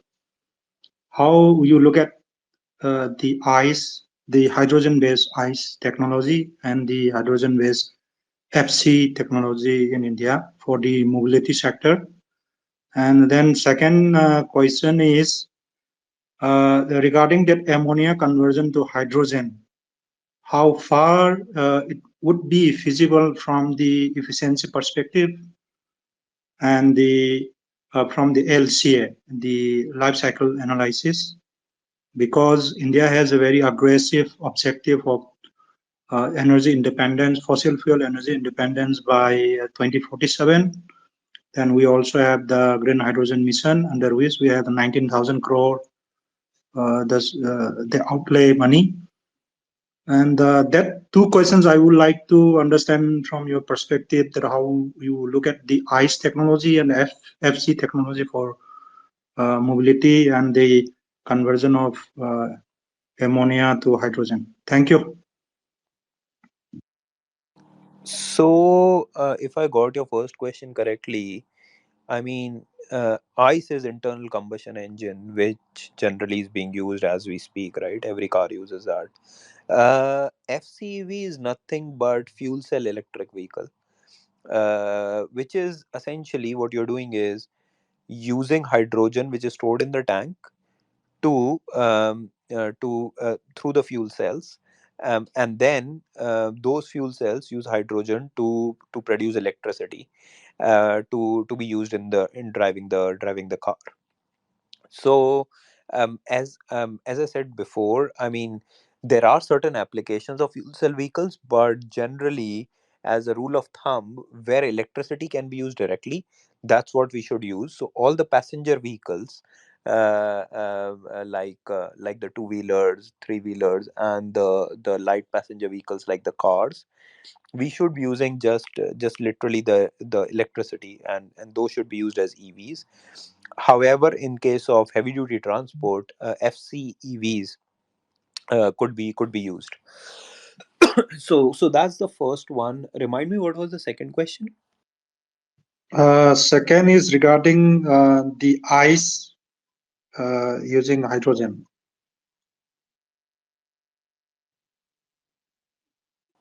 But ICE is internal combustion engine. How will that use hydrogen? Yeah, that's the question. Second, and the last question was conversion of ammonia to hydrogen, the feasibility, efficiency perspective, and the life cycle analysis perspective. Yeah, but your question was around the ICE. I mean, there is no hydrogen that is used in ICE vehicles. So that I don't think so is really the correct question. Maybe you would want to kind of have a look at that again. And second was around converting ammonia back to hydrogen. I mean, for that you need ammonia cracking plants. There are not a lot of cracking plants currently in the world, but as far as I know, there are there are few, but there are two more that are being constructed at an industrial scale. One is being constructed in Germany, in Wilhelmshaven, in north of Germany, and the other one in Port of Rotterdam, and those will then be connected through pipelines to transport hydrogen wherever it's needed. It's about you lose about 20% efficiency as you go down from ammonia to hydrogen, but still better than transporting hydrogen over long distances. So this would probably improve. But having said that, it's much better than still transporting hydrogen over long distances. May I interject for a few seconds, Prince, if you allow? Yeah, please quickly. Yeah, thank you. Actually, my question was not wrong regarding the hydrogen connected to ice, and the research is going on. Some prototype vehicles are already on run and during the experimental stage. The injection of hydrogen into the intact manifold, and it's a lot of research is going on, and now the competition is going to be between the hydrogen ice and the hydrogen FC. That's going to be a competition, and then at the end of the journey, and some either of this one of them will be the winner. So just wanted to. My question was not wrong. Thank you.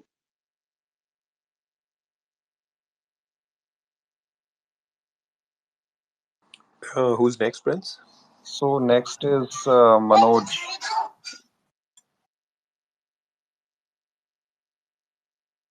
हाँ जी Manoj, please question पूछिए. Hello, नमस्ते sir. Yeah, Manoj. हाँ जी, question पूछिए please. Sir, जैसे green hydrogen की value chain में जहाँ तक मुझे समझ में आया, द इलेक्ट्रोलाइजर बेनिफिशियल रहेगा, I think. Correct.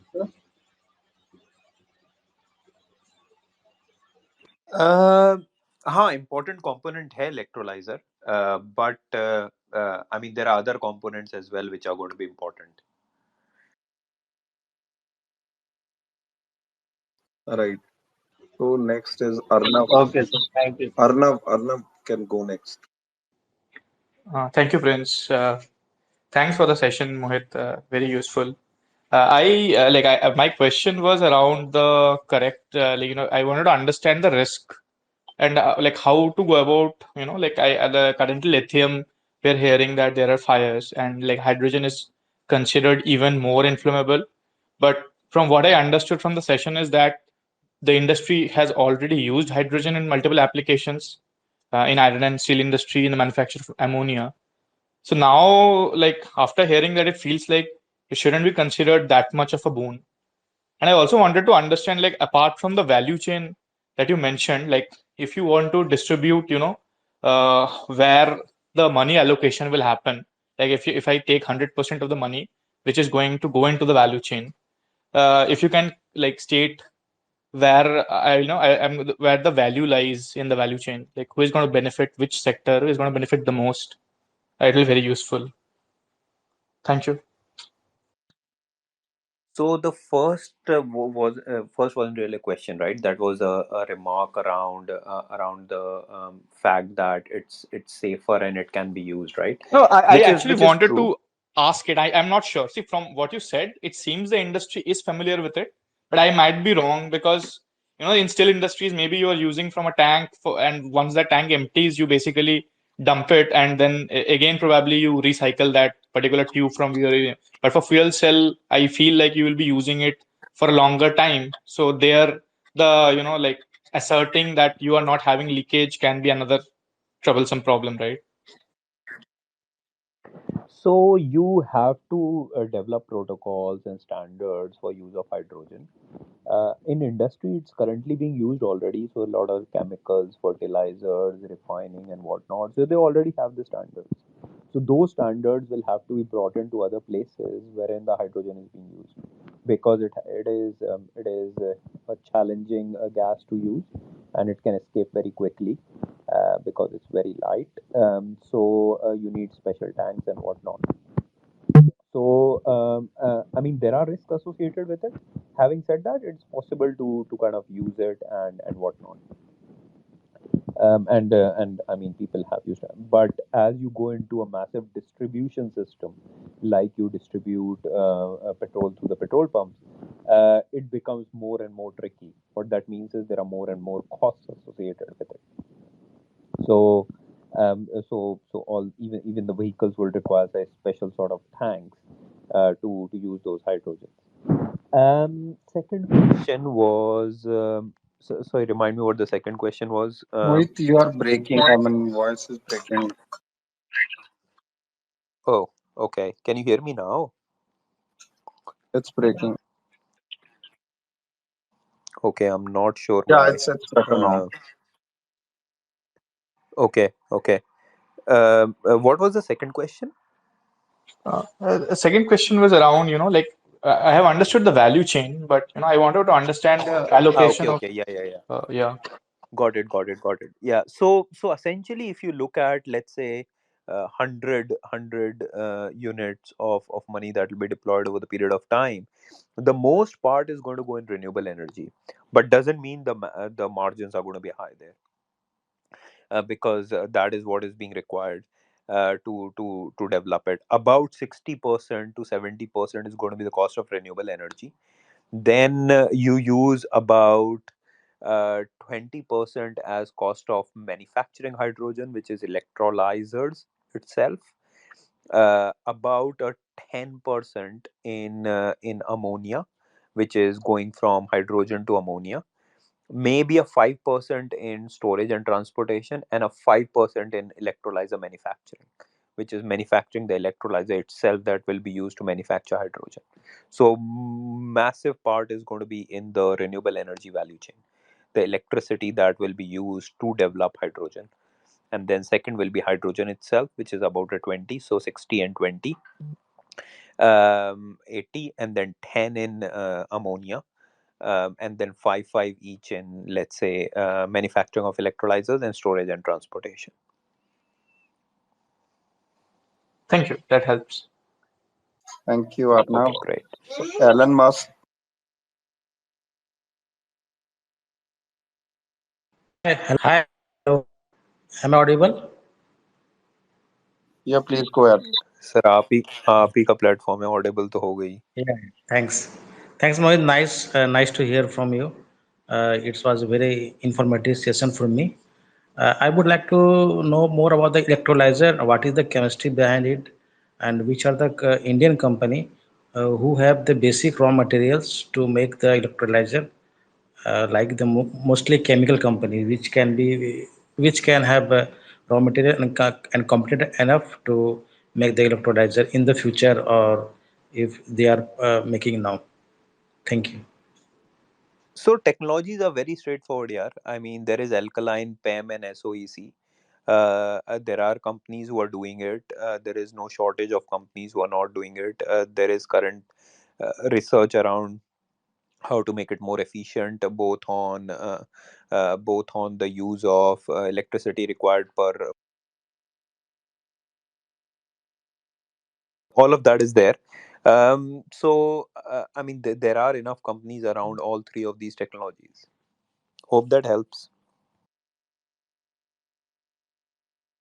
Okay, thanks. Thank you. So, Magic, last one to go. Magic, you can unmute and ask your question. Thanks, Mohit. It was a wonderful session and very informative also. I had one question. I mean, basically trying to understand this whole, because this is whole thing is a very complex process of making this, getting this hydrogen out. So, do you see this hydrogen producer or the suppliers to for suppliers to these people producing will make the money? Supplying what?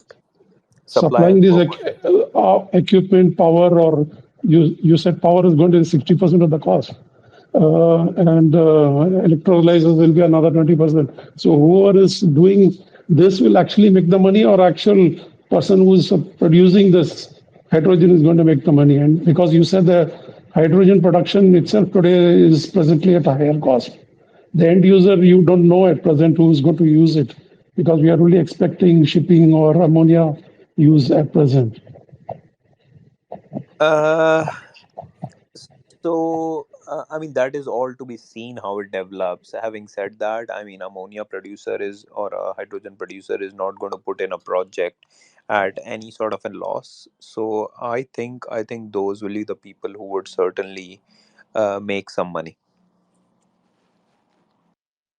I didn't get you. I mean, who's going to make the money? The hydrogen producers. The hydrogen producers. Okay. Why do you say that? Because I mean, still the hydrogen and cost of production is quite high at present. No?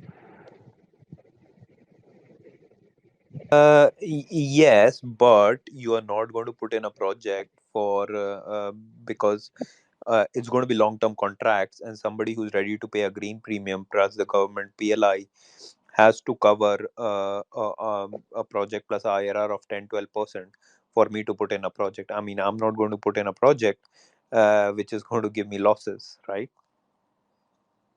No, that's true. I mean, the person who invested and wants to manufacture this is maybe seeing the potential of great uh, capacity additions and or I mean a lot of revenue.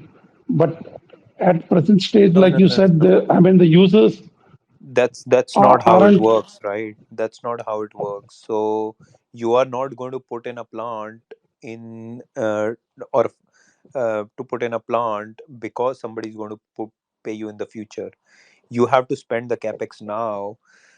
So somebody has to promise to take all of this from you at the prices so that you are able to project finance the project, right? So these are going to be long term contracts wherein somebody is ready to pay a green premium for the project to you, so so that you can make money. Mhm.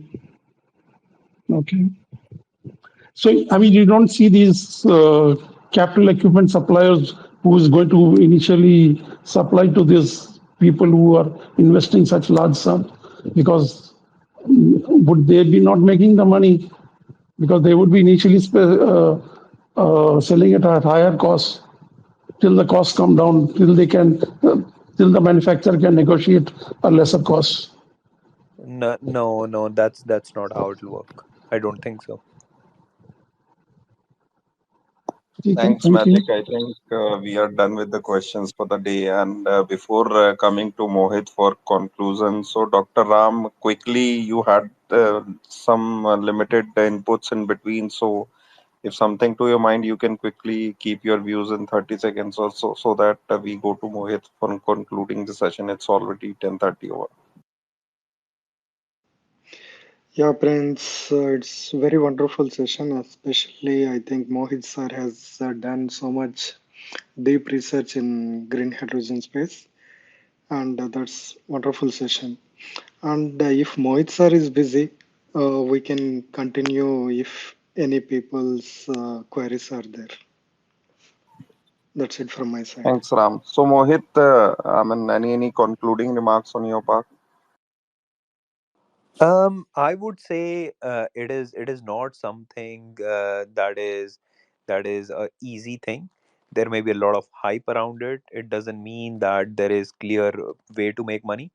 It is complex, and it requires a lot of cooperation and collaboration between the industry players, the governments, the producers, the suppliers, the industry, and whatnot to make it happen. I mean, it is going to be evolving. Having said that, it is absolutely exciting because of the complexity it has, and certainly, I'm very hopeful, and energetic about the fact that this is happening for real, as we speak. But happy if somebody has any questions, feel free to kind of send me a DM, and hopefully I'll try and answer those. Great. Thank you so much, Mohit, for taking time and adding great value to our audience. So, certainly, our audience would like to follow Mohit. And as he said, if you have any further questions down the line, definitely you can DM Mohit, or you can simply tag him in that question. So, certainly, he'll try his best to answer in his capacity. And thanks everyone for joining us. So, those who join late, they can listen to the recording. I'll be uploading the recording over my YouTube channel, Accidental Investor Friends. So if you are yet to subscribe, do subscribe so that you get all the notifications. Thank you, Mohit. Good night, everyone. Take care. Thank you. Bye.